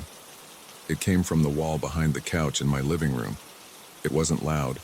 It was a steady, soft knocking. I remember feeling my stomach tense. I got up and walked over to the wall. I pressed my ear against the painted plaster. The tapping continued. I tapped back gently, and it stopped for a moment. Then it started again, like a response. I could feel my pulse pick up. I had lived in this house for about 3 years, and I had never heard anything like this before. I stood there for a while and tried to figure out what could be causing it. The pipes, some kind of loose wiring, maybe an animal trapped behind the wall. But the knocking didn't sound like scratching or scurrying. It sounded like a knuckle tapping on wood. I moved the couch out of the way and pressed on the wall in different spots. Nothing felt loose. I didn't see any cracks or holes. Over the next few days, the tapping continued. It was always at night. It didn't happen during the day, or at least I never noticed it then. I started sleeping on the couch to listen for it. Each night around 11, it would start. A soft, steady knock. I would lean in and try to pinpoint the exact spot. It seemed to be coming from the upper part of the wall, near the ceiling. I wanted to check the attic, but there was no attic above the living room. It was just the roof. I tried to ignore it, but each tap made me sweat a little. My hands would get clammy and my throat would feel dry. After about a week of this, I decided to look at the old blueprint of the house. I still had the folder from when I bought the place. I found it in a box in the bedroom closet. I opened the folder at the kitchen table and spread out the large sheets of paper. I traced the outline of the house with my finger.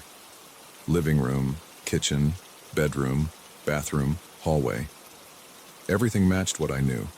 But on one of the older blueprints, dated about 50 years ago, I saw an extra room marked off behind the living room wall. It didn't show up on the newer documents. On the old blueprint, there was a small rectangular room behind that wall, accessible through what looked like a narrow door. On the newer blueprint, it wasn't there at all. It was just empty space. I stared at the plans. I looked at the current measurements. The house's listed dimensions and the current measurements didn't quite match. According to the older blueprint, the house had a small hidden area that was later removed from the official records. I felt uneasy. I rubbed my eyes and tried to think of a logical explanation. Maybe the space had been sealed off during renovations. But why would they seal off a room? I carried the blueprints to the living room and pressed them against the wall, trying to see if the door might have been covered up. The tapping didn't happen that moment, but I knew the spot. It was right behind a portion of the ceiling's plaster. If the old blueprint was correct, the door might be somewhere in that area. I grabbed a flashlight and a stepladder from the garage. I climbed up and tapped lightly on the ceiling. It sounded hollow in one spot. I pushed harder and I felt a slight give, like a board that wasn't nailed down properly. I got down and brought a small hammer and a flat pry bar. I climbed back up. My heart was beating fast. I felt my chest tighten. I was nervous. I didn't know what I would find. I knocked out a small piece of the ceiling's plaster. Dust and debris fell on my head and into my eyes. I wiped my face on my shirt and shone the flashlight into the hole. I could see a wooden beam and some old boards. I pulled more pieces down, widening the hole. The air coming out smelled stale and dry. As I widened the gap, I noticed the edge of a doorframe behind the boards. It was a narrow, wooden doorframe that had been covered up. The wood looked old and dark. I reached in and felt a small doorknob. It turned easily, but something was blocking the door from opening fully. I used the pry bar to loosen the boards. After a few minutes of struggling, I managed to yank out a couple of the wooden planks. The door swung inward. I climbed a bit higher on the ladder and stuck my head inside. I aimed the flashlight into the space. I saw a small room, about 8 feet by 8 feet, completely empty except for something on the far side. There was a single candle on a small metal holder mounted to the wall. The flame was burning steadily. There were no windows. There was no visible wiring. Just that one candle burning and never going out. I felt cold air against my face. The smell in there was musty and old. The silence was absolute. I didn't hear the tapping anymore. I swallowed hard and stepped up and through the door. The room was cramped. I could stand, but barely. The ceiling was low. The walls were bare wood. The candle was the only source of light. I looked around, and I saw something else next to the candle. It was a painting. The painting was of me.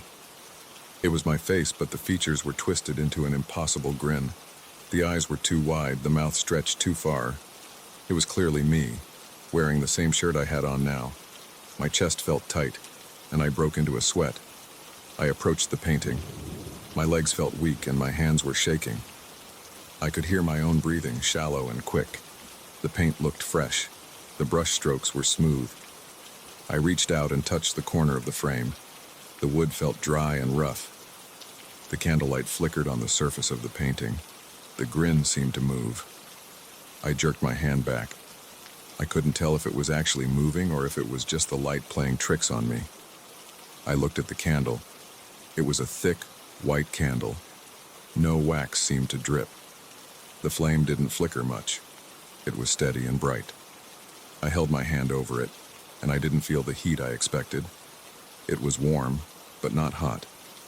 I tried to pinch the flame out with my fingers. My hand shook. I pressed my fingertips together around the flame, but it didn't go out. My fingers got warm, but not burned. I tried blowing on it. The flame danced for a second, then went right back to its steady burn. I took a step back. My heart was pounding so hard I could feel it in my ears. I wanted to leave. I glanced back at the painting. It was still there, my face with that horrible grin. I leaned in and looked closely. I could see every detail, like it had been painted with an extreme level of care. My own eyes in the painting looked glassy and wet. My teeth were shown in a strained, wide smile. The face in the painting felt like it was staring directly at me. I backed away until I hit the wall behind me. I tried to understand what I was looking at. There was a sealed-off room in my house with a candle that never went out, and a painting of me wearing my own clothes. I looked down at my shirt and touched it. It was the same shirt. I hadn't changed clothes since I started exploring. The painting looked recent. The paint didn't smell fresh, but it looked like it had just been finished. I turned and walked around the small room. I tapped the walls. They felt solid. I ran my hand over the wood. There were no windows, no vents, nothing else at all. The door I came through was still open. I looked back through it and saw the hole in my living room ceiling. My living room lights were off, so only the flashlight and the candle lit the space. I felt like I was somewhere I wasn't supposed to be. My stomach felt sick. My mouth was dry. I licked my lips, but they stayed dry. I decided to take the painting out of there. I approached it again, grabbed the frame with both hands and lifted. It came off the wall easily. Behind it was just more wood. I carried the painting to the door. As I moved it, I felt a slight resistance, like it weighed more than it should. My legs shook. I stepped through the door and into the ladder area. I held the painting close to my chest. I wanted to see it in better light. I backed down the ladder slowly, careful not to drop it. When I got into the living room, I leaned the painting against the wall and aimed my flashlight at it. I turned on a lamp in the corner. The painting looked the same, my face with that weird grin. The grin reminded me of a strained expression, like someone who can't relax their muscles. I ran my hand over my own face to check if I was smiling. My face felt normal. I wasn't smiling. I tried to see if the painting was signed. It wasn't. It was just me, wearing a gray t-shirt and jeans, the same clothes I had on now. I tried to rationalize it. Maybe someone had done this as a prank. Maybe the previous owner sealed off that room and left this behind. But how would they know what I would wear tonight? How would they keep the candle lit without any fuel? I paced around the living room, breathing hard. I kept checking the painting, hoping it would somehow change or reveal something else. It didn't. I climbed back up the ladder and looked into the room again. The candle was still there, burning steadily. I wondered if removing the painting would change anything. I looked around the small space again. It felt even emptier now. I listened for the tapping. It was quiet. I shined the flashlight in every corner. Nothing. Just wood walls, low ceiling, that strange candle still in its holder. I stepped inside again and tried to remove the candle. I gripped it at the base and pulled. It didn't budge. The holder was attached firmly to the wall. I tried twisting the candle. It wouldn't turn. The flame stayed the same. My throat felt tight. I tried to calm down. I touched the flame again. It didn't burn me. It just felt like warm air. I gave up and stepped back out. I didn't want to stay in that room. I felt my neck and shoulders ache with tension. I carried the painting to the kitchen and placed it face down on the table. I examined the back of it. There was nothing unusual. It was a wooden frame with a canvas stretched over it. I ran my finger along the edge of the canvas. It felt normal. I picked at one corner, trying to see if anything was hidden under the paint. Nothing came off easily. I stood there holding the painting, breathing through my mouth. I was sweating. My shirt stuck to my back. I wanted to wipe my face with a towel. I grabbed a dishcloth and pressed it against my forehead. I needed to check the blueprint again. I spread it out on the kitchen counter. According to the old blueprint, there had always been that small room. According to the newer documents, it didn't exist. The door had been sealed. I thought about calling someone to check it out, maybe a contractor or a neighbor, but what would I say? I turned off the kitchen light and walked back into the living room. I shined the flashlight at the hole in the ceiling. The door was still open. I could see the candle flame flickering slightly now, probably from the draft of the open door. I felt a sudden urge to close that door and seal the room off again. I didn't want to think about it anymore. I climbed the ladder one more time and carefully replaced the wooden boards as best as I could. I nailed a few back in place and covered the hole with a piece of drywall I had in the garage. I would have to plaster and paint over it later. For now, I just wanted to hide it. When I climbed down, I looked at the painting again. That grin. It bothered me. It made my skin crawl. I turned the painting to face the wall. I didn't want to look at it. I stood there listening. No tapping, just silence. I turned off the flashlight and went to the bathroom to wash my face. I looked at myself in the mirror. My expression was normal. My eyes were tired and red. My jaw was clenched. I took a deep breath and splashed water on my face. The water was cold. It felt good on my skin. I walked back into the living room and sat on the couch. I looked at the wall where I heard the tapping. It was quiet. I looked at the ceiling where I made the hole. It was covered now. I stared at the painting, which was facing the wall. I ran my fingers through my hair and tried to slow my breathing. I sat there for a long time, waiting to see if anything else would happen. Nothing did. Everything stayed calm. After a while, I got up and put the painting in a closet. I stood in the closet for a moment, just holding it. I wanted to throw it out, but I wasn't sure if that would make things worse. I didn't know what to do with it. I finally pushed it behind some boxes and closed the door. Then I went back to the living room and sat down again. I spent the rest of the night awake, listening, waiting. No tapping, no strange sounds. Just the quiet hum of the refrigerator and the soft creaks of the house settling. I kept feeling the sweat on my palms. I wiped them on my jeans. I yawned, but I couldn't relax. Every time I closed my eyes, I saw that grin. In the morning, I opened the closet and checked the painting again. It hadn't changed. It was still me, still smiling in that twisted way. I closed the closet door and walked away. I told myself I would get rid of it later. I told myself I would forget about the candle in the secret room. But I knew it was there, behind that patched ceiling, burning silently in the darkness.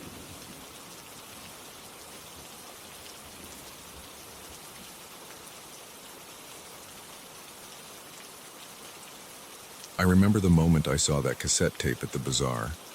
I was standing in a cramped aisle between old kitchen utensils and dusty cardboard boxes. There were metal shelves packed with random junk. On the top shelf, I spotted a small pile of tapes with no labels. One of them drew my attention because it had a crack on its plastic shell and no sticker. I picked it up and wiped some dust off it with my thumb. I felt curious. I did not think much of it at the time. It just seemed like something I could take home and check later. I bought it for a few coins and slipped it into my pocket. When I got home, my apartment felt quiet and still. The curtains were closed, and the afternoon light came in through a narrow gap near the window frame. My old cassette player sat on a low table next to a chair and a lamp. I placed the tape inside and pressed play. At first, I only heard a faint static noise. I turned up the volume. After a moment, I heard some voices. They were low and rough, a few people speaking close to the microphone. They did not introduce themselves, and I could not understand what they were talking about. They seemed to be whispering about something. I noticed that one of the voices sounded strained, as if the speaker's throat was dry. Another voice hissed out words without much tone or emotion. I rewound the tape and pressed play again, trying to catch a clear sentence, but it was mostly fragments of words. I stopped the player and looked around my apartment. Nothing was out of place. The furniture looked normal. I still felt curious. I sat down on the chair and pressed play once more. This time I heard them mention something about the lamp and a chair. At first I thought they were describing some other location, not my apartment. But then I realized they were talking about objects around me. I became uneasy. I glanced at my lamp and my chair. The voices mentioned behind him and on his left. I turned my head to the left. There was a bookshelf and a stack of old newspapers. I heard the tape mention something about old newspapers as well. I paused the tape. I swallowed hard. I wanted to test this. I stood up and moved a few objects. I took a pair of shoes from near the door and placed them under the window. I rearranged a chair. I moved a cup from one side of the table to the other. Then I pressed play again. After a short burst of static, I heard them speak again. One voice said something like, "He moved the chair and the cup." Another voice said, "Check the shoes near the window." I felt my throat tighten. I stopped the tape again. My heart beat faster. I noticed a light sweat forming on my forehead. I slid the tape out and examined it. The plastic looked ordinary except for a small crack on one corner. I put the tape back in and pressed rewind, then play. I listened carefully. The voices were discussing my actions. They said I was holding the tape. They said I was leaning forward. They pointed out that I was wearing a dark shirt and jeans. I checked what I was wearing. Dark shirt, yes. Jeans, yes. I paused again. I looked around. The apartment door was locked. The windows were shut. I was alone in the room. I heard no one outside. The building's hallway was usually silent at that hour. I tried to remain calm. I pressed play again. The voices sounded closer, as if recorded moments before. They said, "He just looked at the door." I realized I had just done that. They said, "His right hand is on the tape recorder." It was true. They described the way I leaned over the table, the angle of my head, the way my left foot tapped the floor. I stopped the tape and stood still, trying to understand how this was possible. I waited for a few minutes. Then I pressed play once more. Now they said, "He is standing still, not moving, listening closely." I felt my stomach knot. I wondered if there was some hidden camera in my apartment. Maybe someone was watching me from outside. I checked every corner of the room. I looked behind the curtains, opened the closet, looked under the table. I saw no devices, no cameras. I put my ear against the wall, trying to hear neighbors. Nothing. I returned to the tape and rewound it again. I played it once more. The voices were whispering about something that worried them. They said, "He is checking the closet." Then another voice said, "He thinks he can find a camera." I felt the blood rush to my face. This was too strange. I opened the window a bit and looked outside. I saw the empty street. There was no one on the sidewalk. No parked cars with suspicious equipment. I closed the window and locked it again. I tried something else. I wrote a short note on a piece of paper and placed it on the table. I just wrote the word "test" in big letters. Then I pressed play again. The voices mentioned the note. They said, "He wrote something on the table. He is testing us." I yanked the tape out, feeling a surge of anger and fear.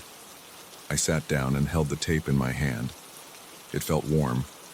I held it close to my ear. I heard no sound coming from it directly, only when I played it on the cassette recorder. I considered leaving the apartment, but I wanted to understand what was happening. I had an old battery-powered cassette player in a box under my bed. I took it out, inserted fresh batteries, and tried the tape there. The same thing happened. The voices described my actions as I performed them. They had no emotion, no explanation. They only stated what I did and what objects were in front of me or behind me. I pressed stop, ejected the tape, and set it aside. I tried playing a normal music tape to be sure my player was not malfunctioning. The music tape worked fine. I played a regular cassette with an old radio show I had recorded years ago. That sounded normal. I tried the strange tape again. The voices returned, describing my movements in the room.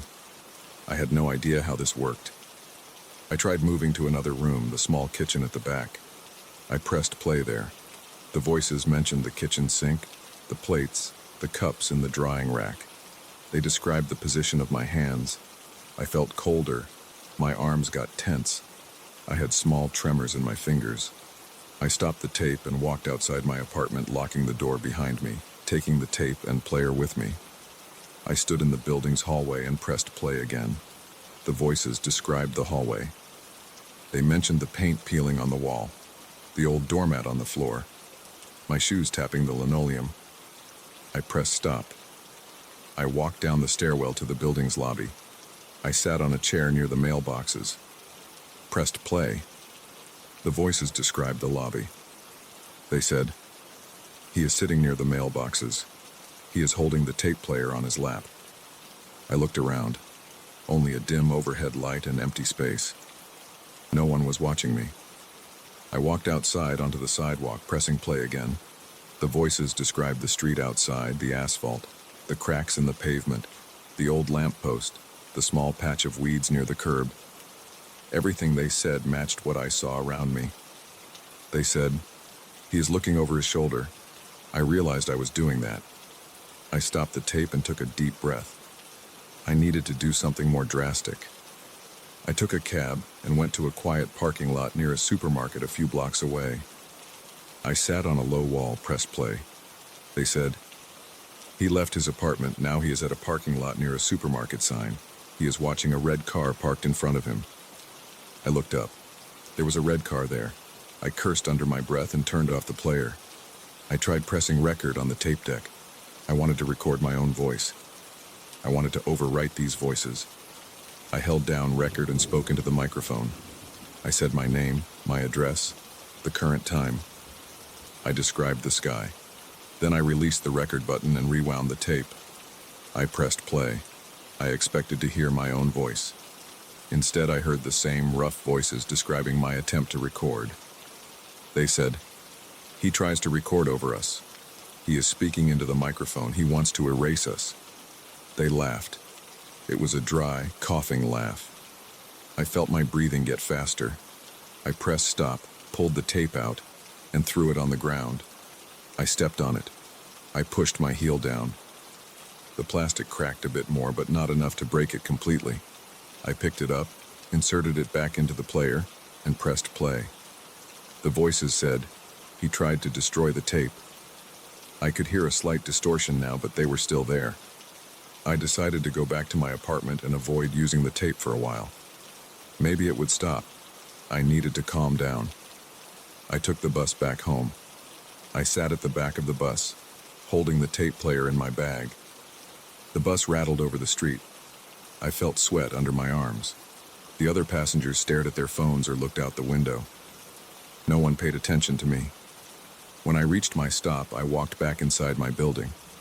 I went upstairs to my apartment, entered, and locked the door.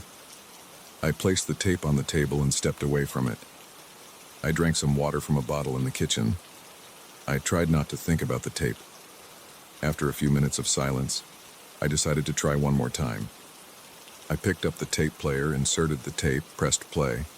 The voices said, "He is back in his apartment." They listed every object in view again. I stopped the tape and tried fast-forwarding all the way to the end. I reached the end and pressed play. The voices still talked about me in the present. There was no end to the recording. No matter where I cued the tape, it always described my current surroundings. I tried rewinding it to the start and pressing play again. Always the same effect. I could hear my own breathing become loud in my ears. My throat felt tight. I wanted to get rid of this tape. I opened my window, considered throwing it outside, but I did not want anyone else to pick it up. I closed the window. I grabbed a roll of duct tape and taped the cassette's holes. Then I pressed play. The voices were muffled but still there. They said, He is trying to cover our tape. I felt my heart pounding in my chest. I walked to the bathroom, closed the door, turned on the faucet, and tried playing the tape there. They described the bathroom mirror, the towels hanging on the rack, the dripping faucet. I turned off the faucet and listened again. They described me leaning against the wall, holding the player. I pressed stop and put the player down. I looked at my reflection in the mirror. My face looked tense, my eyes a bit red, my mouth drawn tight. I said nothing. I picked up the player and walked into the living room again. My mind was focused on one thing. I had to find a way to make these voices stop. I tried removing the tape's screws. I had a small screwdriver in a drawer. I unscrewed the cassette shell and opened it. I saw the reel of tape inside. I pulled the tape out, exposing the brown magnetic strip. I cut it with a pair of scissors. Then I rolled the fragments into a ball and threw them into a plastic bag. I threw the empty shell inside as well. I pressed play on the player without the tape. There was silence. I felt a bit better. I took the plastic bag outside to the dumpster behind the building and tossed it in. When I got back, I checked the player again. Without the tape, it was quiet. I stood in my apartment listening to the hum of the refrigerator and the faint noise of traffic outside. I looked at the table where I first listened to the tape. Nothing unusual. I sat down on the chair and took a deep breath. I stayed there for a long time, not moving, not speaking, just hearing the normal sounds of my surroundings. I never found an explanation for the tape. I did not understand who recorded it or how it seemed to update itself. The voices never explained themselves. They never threatened me directly. They only described what I did, what I saw, what I touched. Still, it made me feel exposed and uneasy. After I destroyed it, I never heard those voices again. My apartment remained normal and quiet. The cassette was gone, and with it went that strange feeling. I kept the tape player, and I still have it. I only use it to play music now. Sometimes I think about the tape, but I do not try to understand it. I just try to move on with my life.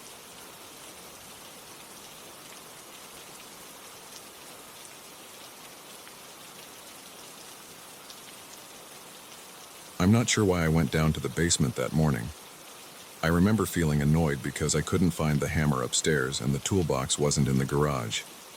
I needed to tighten a few loose screws on the kitchen cabinet, but nothing was where it should be. So I headed down to the basement, grumbling under my breath, expecting to find the old toolbox behind the usual junk.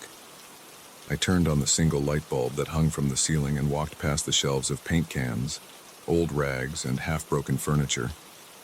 I smelled dust and something stale. My mouth felt dry from the lack of fresh air down there.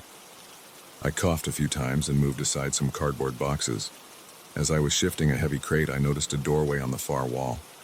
I didn't remember ever seeing a doorway there before. It looked strange. The door was slightly open. There was no reason for any door to be there. I could see a faint yellowish light inside. It wasn't bright. It made me think of a cheap bulb in a long hallway. I hesitated for a moment. I didn't feel excited or curious in a normal way. I felt uneasy right away. My chest felt tight. I walked closer, thinking maybe I had just forgotten this part of the basement, but I had lived in this house for years. The wall there had always been solid concrete. I had never seen a door. Still, it was right in front of me. A door, half open, leading into a narrow hallway I had never known existed. I stepped closer and looked inside. The hallway stretched forward. The walls were concrete or something similar, rough and unpainted. The light came from a series of small bulbs hanging from the low ceiling. Their light flickered occasionally, making the shadows jump. The air smelled stale, like old stone.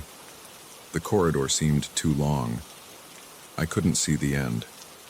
It just went on. I felt a dull pressure in my ears. I was confused. It made no sense. I didn't want to go in, but my feet moved forward on their own. I guess I thought maybe the tools were inside, or maybe I just wanted to see what was going on. The toolbox could have ended up there if I had stored it away a long time ago and forgotten. That thought sounded stupid, but I had no other explanation. I stood just inside the doorway, one foot on the old basement floor, the other on the corridor's uneven ground. I bent my head to avoid hitting a support beam. The door hinges made a faint squeaking sound as I pushed it open a bit more. I spoke, just a simple, "Hello?" My voice sounded strange, like the space was swallowing it. I heard my own voice echo, but it wasn't normal. The echo had a distorted tone, like another person with my voice answering from far down the hall. This made the hair on my neck stand up. My stomach felt heavy, and I became aware of my own breathing. I could feel my pulse in my temples. I heard nothing else for a moment, just my own breathing and the soft hum of the lights. I was about to turn back to close that door and pretend I hadn't seen it. Then I heard footsteps.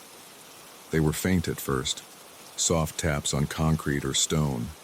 I couldn't tell their direction. They seemed to come from somewhere inside the corridor. I called out again, "Who's there?" My voice echoed again, and that distorted repetition came back at me. It sounded like me, but off. My throat tightened. My legs felt a bit weak. I decided I would leave right now. I turned around, reached for the door, but it was gone. Instead of the open doorway leading back to my basement, there was just a blank wall. The same rough surface of the corridor walls. I panicked and pressed my palms against it. It was solid. My fingernails scraped the surface. Nothing. No seam, no handle, no sign of a door, just a closed wall. I felt hot. I wiped my forehead with the back of my hand. I looked back into the corridor. It went forward and backward, but I couldn't tell where I had come from anymore. The place behind me looked identical to the place in front of me. The lights flickered the same way in both directions. My heart was pounding. I tried walking back, thinking I must have just gotten turned around. I walked maybe 20 paces. My feet shuffled along the rough floor. My shoulders brushed the walls a couple of times because it was very narrow. The ceiling was low, forcing me to keep my head slightly bowed. After these 20 steps, I reached another section that looked exactly like before. No door, nothing, just corridor. I stopped and listened. The footsteps came again. This time they sounded closer. I called out one more time. No answer, just my own voice echoing back, distorted. It made my head hurt. I tried to stay calm and think clearly. I had my cell phone in my pocket. I pulled it out. No signal. The battery icon looked normal, but the phone's screen glowed strangely. It felt warm in my hand. I tried to use the flashlight function. The light came on, but it flickered along with the corridor lights, as if synced. It didn't help much. The corridor still looked the same in every direction. I tried walking in one direction, keeping my hand on the right wall. I figured if I kept going straight, I would find something. After a minute of slow progress, I saw a slight change. The corridor made a gentle turn to the left. It was subtle. I leaned forward and peered around the bend. More corridor, the same bulbs overhead, the same flicker. My breath sounded loud in my ears. The smell of dust and stale air never let up. My chest felt tight. I had trouble swallowing. I kept moving forward, one step at a time, pausing every now and then to listen. Sometimes I thought I heard footsteps, but other times I heard only the faint buzz of the lights. My stomach growled. I hadn't eaten since morning. My throat felt dry. My tongue felt thick in my mouth. I tried not to panic, but my mind kept going blank. I tried to focus on finding an exit. I ran my hand along the rough wall. Small particles of dust stuck to my palm. At one point, I found what felt like a slight crack or seam. I traced it with my fingers, but it led nowhere, just a line in the surface. I pushed against it, but it didn't move. I stopped and bent my knees slightly to rest. I listened carefully. I heard something, a faint scraping sound like someone dragging a shoe on concrete. It came from behind me. I turned around, shining my phone's flashlight, but the corridor looked empty. I felt a surge of adrenaline. My fingers tingled and my legs felt weak. I gritted my teeth and started moving forward again, faster this time. I walked until my legs began to ache. I didn't see any doors, windows, or changes. Everything looked the same. After a while, I came to another slight turn. I followed it, hoping for something different. The air felt a bit cooler there, I noticed one of the light bulbs flickered more slowly. I reached up and touched the bulb's surface with my fingertips. It was warm. I tried to unscrew it, thinking maybe I could break it and use the glass to scratch an opening, but it was tight. I didn't want to burn my fingers. I let go and continued forward. My watch was still working, but the second hand seemed to skip sometimes. I couldn't trust it. I had no idea how much time had passed. Maybe hours. My stomach hurt from hunger. My throat was sore. I tried to lick my lips to keep them moist. My heart beat steadily, but my head felt light. I kept walking. I wanted to shout for help, but each time I shouted, I only got that weird echo that sounded like me. I tried yelling something else. I said my name.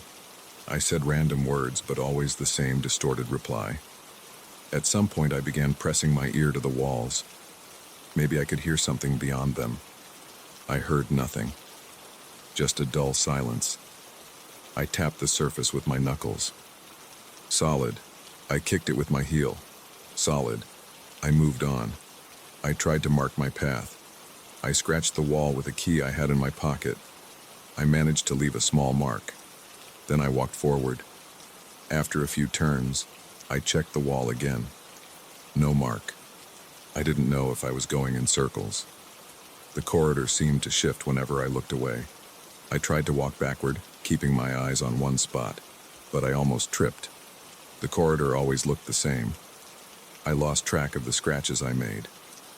The footsteps returned, louder this time. They sounded like regular steps, but not hurried.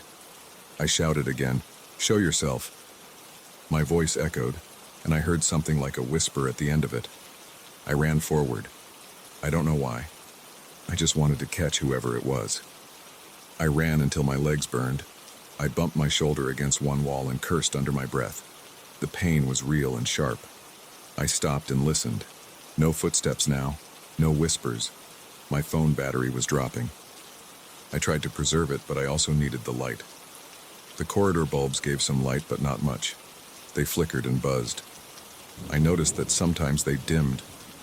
When they dimmed, the corridor seemed to shrink. I could feel the walls closer to my shoulders. When they brightened, I had a bit more space.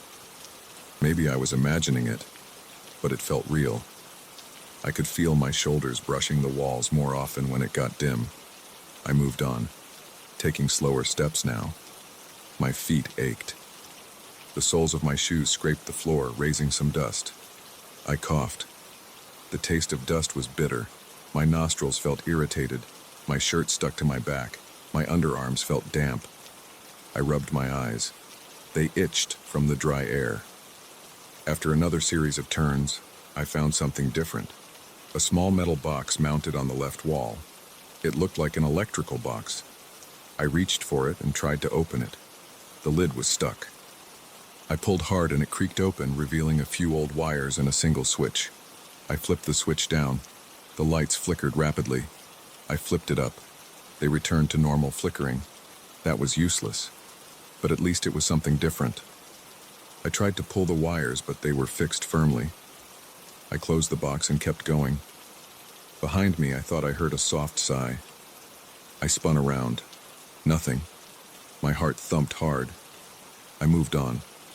I tried to track my steps by counting. I counted each step, 1, 2, 3, and so on. I reached several hundred before I lost count. No changes, just more corridor. My mouth was dry. I stopped to rest for a moment. Leaning against the wall, I felt a slight vibration, as if something ran through the walls. I pressed my ear against the wall again. No sound, but I felt that vibration. It reminded me that this place might not be stable. I resumed walking. The corridor couldn't go on forever. It had to lead somewhere. I thought about breaking one of the bulbs. Maybe I could use a shard of glass as a tool. I reached up for another bulb. It was warm and smooth. I tried to twist it. It resisted, but after some force, it came loose. The corridor dimmed a bit. I put the bulb carefully on the ground and stepped on it with my heel. It popped and tiny shards scattered. I picked up one shard, careful not to cut myself too deep. It made a small cut on my finger. I sucked on it briefly and tasted blood. I used the shard to scratch at the wall, hoping to carve a deeper mark. The shard wore down quickly and the wall barely showed a scratch. I kept the shard anyway, holding it between two fingers. I walked forward with more caution now. The corridor looked the same, but I noticed that one bulb was now missing from its socket. That was my mark. If I kept moving and found that missing bulb again, I'd know I was going in circles. I walked for what felt like another long stretch of time.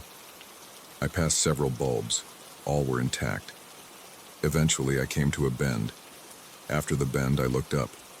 All bulbs were intact. No missing bulb. At least I was making some progress. My legs began to tremble from exhaustion. I needed water. My tongue felt thick. My eyes burned. I pressed on. The footsteps returned, but now they sounded behind me again. I turned quickly, shouted at whoever was there. I got nothing but the echo. I stepped backward, staring at the empty corridor. I felt the walls scrape my shoulders. My back touched something rough. I turned.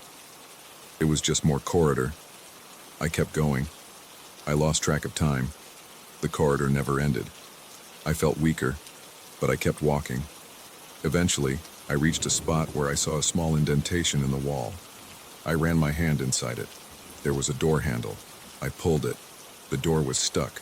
I pulled harder, putting my foot against the opposite wall for leverage. It creaked. A faint rush of musty air came out. I yanked again, grunting, and the door opened just wide enough for me to squeeze through. I found myself in a small room with a single bulb overhead. The room was empty except for a wooden crate in the corner. The floor here was dusty and had small pebbles. I checked the walls. One wall had the door I came through. Another wall had a closed door with a metal latch. I tried that door. It opened easily, leading into a short flight of steps going up. My heart pounded with relief. I took the steps. They led up about 20 steps, each step covered in dust and small bits of debris. At the top, I found a wooden door. I turned the knob. It was stiff, but it turned. I pushed the door open and stepped through. I emerged into a section of my basement I recognized. The old shelves, the paint cans, the half-broken chairs, all there. I spun around. The door I came through was closed. I tried to open it again, but it was just a solid wall. No sign of the door at all. I felt the weight in my chest lift a bit. I turned off the light bulb in the basement and climbed the stairs to the kitchen.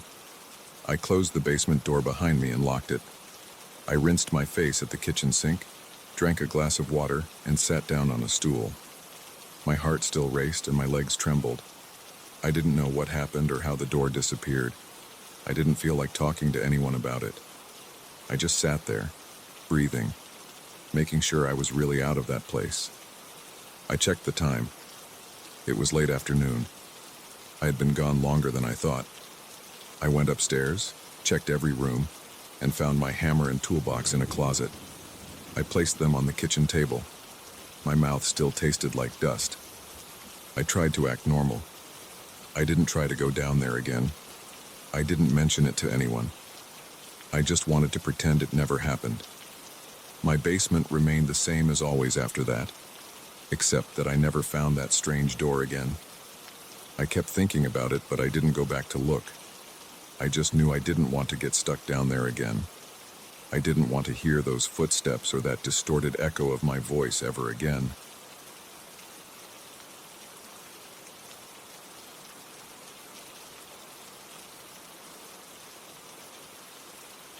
I remember the first time it happened.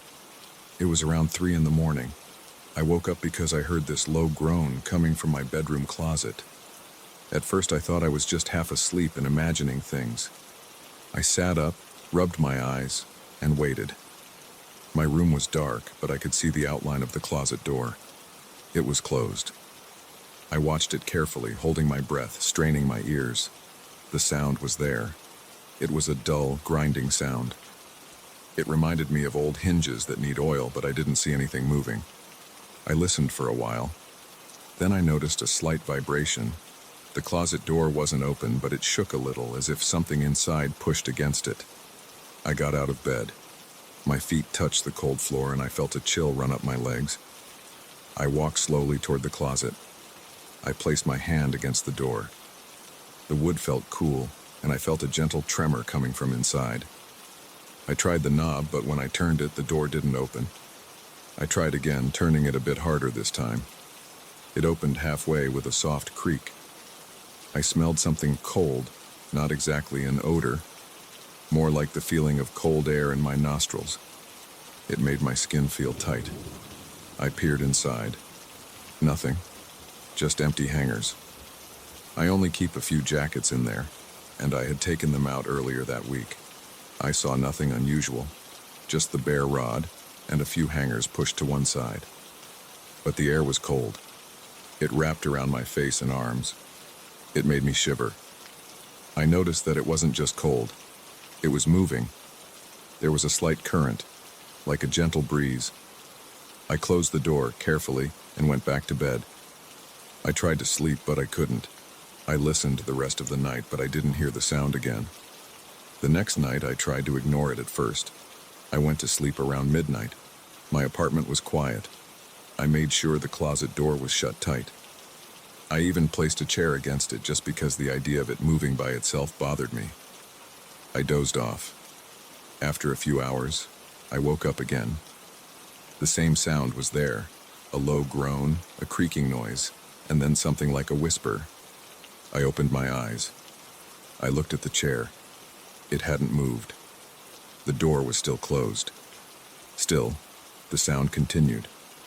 I pushed the chair aside and opened the door again. This time, I stood there longer. I reached into the closet and moved the hangers around. They rattled. The air inside felt cold again, and now I was sure there was some kind of breeze. I could feel it on my knuckles, on my wrist. It moved over my arm like a slow leak of air. I leaned my head inside the closet. I didn't see any vents. The back wall looked normal. I tapped it. It felt like wood, solid. I reached behind the hangers, but there was nothing. The door frame was fine. The top shelf was empty. Everything seemed normal. But when I stood still, I heard this soft whispering. It wasn't my language. The words made no sense. They were quiet and garbled. I stepped back, pulled the door closed, and stood there in the dark, feeling a knot in my stomach. I felt sweat under my arms. I tried to act calm, but my heart was beating fast. I went to the bathroom, splashed water on my face, and went back to bed. I left the closet closed. I lay there awake until morning. Over the next few nights, it got worse. Each time I woke up around the same hour, the closet door would vibrate, the wood would groan, and the sound made my spine tense. When I opened the closet, I never saw anything inside, just the empty hangers. Yet the breeze was always there, cold and slow, touching my face. The whispering became clearer over time. Still, I couldn't understand a word, but I heard distinct syllables. They sounded rough, as if spoken by someone with a dry throat. There were no pauses that I could recognize, just a steady, quiet mutter. It made my scalp prickle. I often stepped back, trying not to turn my back on the closet. I had this strange feeling that something might reach out if I wasn't looking. I stopped sleeping well. Every night I waited, telling myself it wouldn't happen again, that maybe it was a draft or some weird plumbing noise. But it always happened. After a week, I tried to block the closet door with heavy boxes. I dragged an old television stand and shoved it in front of the door. That night, I still heard the sounds, but I didn't open the closet. I just stood there in bed, holding my breath, feeling my muscles tensing and relaxing. When morning came, I moved the furniture away and checked inside the closet. Nothing had changed. It was still empty, still cold to the touch. The breeze was gone in the daytime. After a few more nights, my frustration outweighed my fear. I remember pacing around my room. I waited until the sound started again. The closet door shook gently. I watched it from my bed, teeth clenched. I decided I would confront it directly. I turned on the lights and walked over, grabbed the knob, and yanked the door open. The cold air rolled out, hit my face, and I felt my eyes watering. The whispering was louder this time. I tried talking back, just to see if something would respond. "Hello?" I said. "Who's there?" No answer, just more whispering. I leaned inside, reached forward. My hand touched the back wall of the closet. Solid, cold to the touch. I pulled on the rod. Firm. I looked down. The floor was normal. I tried pushing on the sides. Nothing moved. Yet I still felt the breeze on my face coming from somewhere impossible. I could feel it moving my hair slightly. I stood there for several minutes, waiting for something to happen. My legs felt heavy. My shoulders were tight. I listened. The whispering rose and fell like someone speaking softly behind a thin sheet of ice. After a while, I got tired and closed the door. But I didn't sleep. I stayed up the rest of the night, walking around the apartment, turning lights on and off, opening windows, checking the hallway outside. Everything was quiet except for that closet. On the following night, I tried something else. I placed a small fan inside the closet. I wanted to see if the breeze would change. I figured if something was controlling the air, maybe it would react. I waited until I heard the groan. I opened the door, feeling my stomach tighten again. The fan was still there, unplugged. The breeze from the closet still moved toward me. I plugged the fan into a nearby outlet and turned it on low, directing air into the closet. The cold air still flowed out. It pushed against the fan's breeze. I could feel two currents meeting near my face. I stepped back. The whispering grew louder. It sounded annoyed, like it was reacting to what I was doing. I turned the fan off. The whispering calmed. I stood there, heart pounding, staring into the empty darkness of the closet. I tried shining a flashlight inside. The light showed the back wall clearly, just plain wood. The beam didn't reveal any cracks or holes. The ceiling inside looked normal. The floor inside was the same as my bedroom floor. I couldn't find a source for the breeze. No vents, no gaps. I listened carefully. The whispering never stopped while the door was open. I said, "I don't understand what you're saying." The whispering continued at the same pace. I reached inside again, trying to find some hidden latch. I pressed every section of the back wall. Solid. I felt frustrated. My teeth were clenched so hard my jaw hurt. I decided to see what would happen if I tried to enter. There wasn't enough room, but I wanted to see if pushing my body inside would do anything. I took out the hangers, placed them on my bed, and stood in front of the open closet. I bent down, leaning my head and shoulders inside. The cold air ran over my skin, making me tremble. I felt my muscles tensing. The whispering was right in my ears now. I still couldn't understand it. I tried to move forward more, pressing my chest into the empty space. It felt like the space got deeper as I pushed. My head didn't hit the back wall. It should have, but it didn't. I jerked back, startled. I stood straight and looked inside again. The flashlight showed the back wall right there, not even a foot away. But when I leaned in, I felt more space. I tried again. I bent down, leaned in slowly. This time I moved carefully. I pushed forward, expecting my forehead to bump into the wall. Instead, my head kept going. I felt something cold pressing against my shoulders, as if the doorframe and closet sides were squeezing me. But I kept moving. My head was surrounded by darkness now. The flashlight in my hand pointed forward, showing only empty space. I felt my heart pounding in my ears. My breathing was shallow. I could barely see anything besides darkness and a faint outline of what looked like more empty closet space ahead. But that made no sense. It was impossible. I got scared and backed out. I stood in my room, staring into the closet, panting.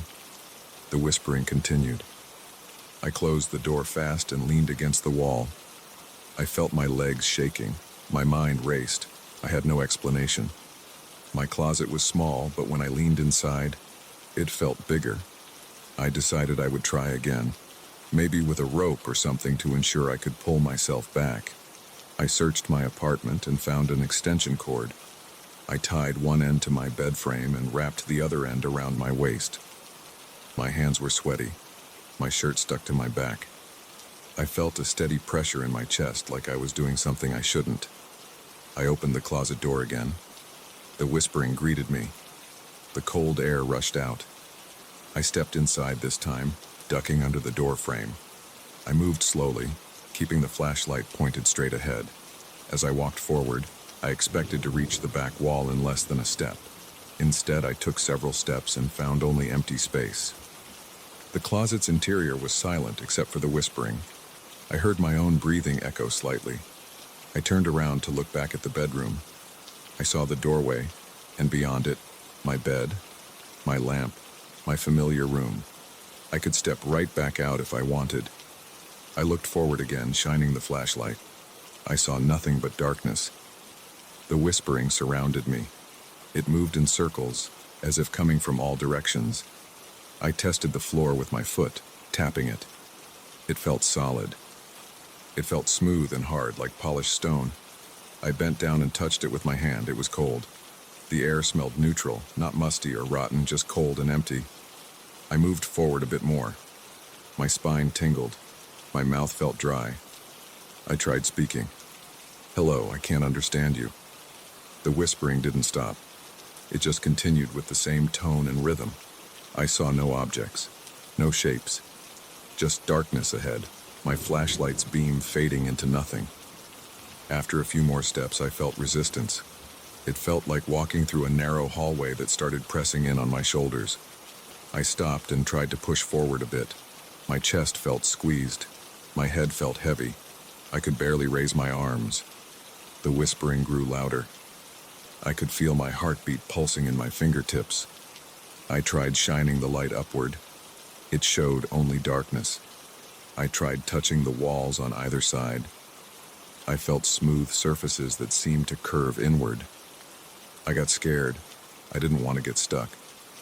I turned around and walked back toward the doorway. Every step made my chest relax a bit more. After a few steps, I emerged back into my bedroom. I looked at the closet from outside. It looked normal again. Just a small wooden closet with a rod and a few empty hangers. For the next couple of hours, I sat on my bed, facing the closet, trying to control my breathing. I felt sweat drying on my arms and forehead. I turned on all the lights. The whispering seemed quieter with the lights on, but it was still there if I listened closely. I got up and approached the closet once more just to confirm. The air still felt cold, and when I leaned in, I still heard the whispering. I didn't go inside again. I just stood there, feeling the breeze, feeling my hands shaking. I spent the next day away from the apartment. I went to work and stayed late. I didn't want to deal with it, but I knew I had to sleep there again. I considered staying at a hotel, but I didn't. I came back around midnight. I avoided looking at the closet. I didn't open it. I lay in bed, my eyes on the ceiling. I heard the groan start at around 3 in the morning. It sounded louder now. I sat up, watched the closet door vibrate. The breeze slipped out through the cracks. The whispering never stopped. My heart rate picked up. My throat felt tight. I climbed out of bed and stood in front of the closet. I rested my hand on the knob and felt it tremble lightly under my grip. I turned it, opened the door a crack, and felt the cold air rush out. My eyes watered again. I listened. The whispering felt insistent, like it wanted me to come inside again. I stepped back. I tried to ignore it for the rest of the night. I turned my back on it and stayed in bed. The sounds went on for hours. I didn't sleep. The next night was the same. The closet kept calling me with that whispering and that impossible cold breeze. I didn't go back inside. I didn't know what would happen if I did. I just sat there, waiting for morning, listening to that voice that I could never understand, feeling the draft that made no sense and watching the closet door vibrate for hours until the first light of day finally came.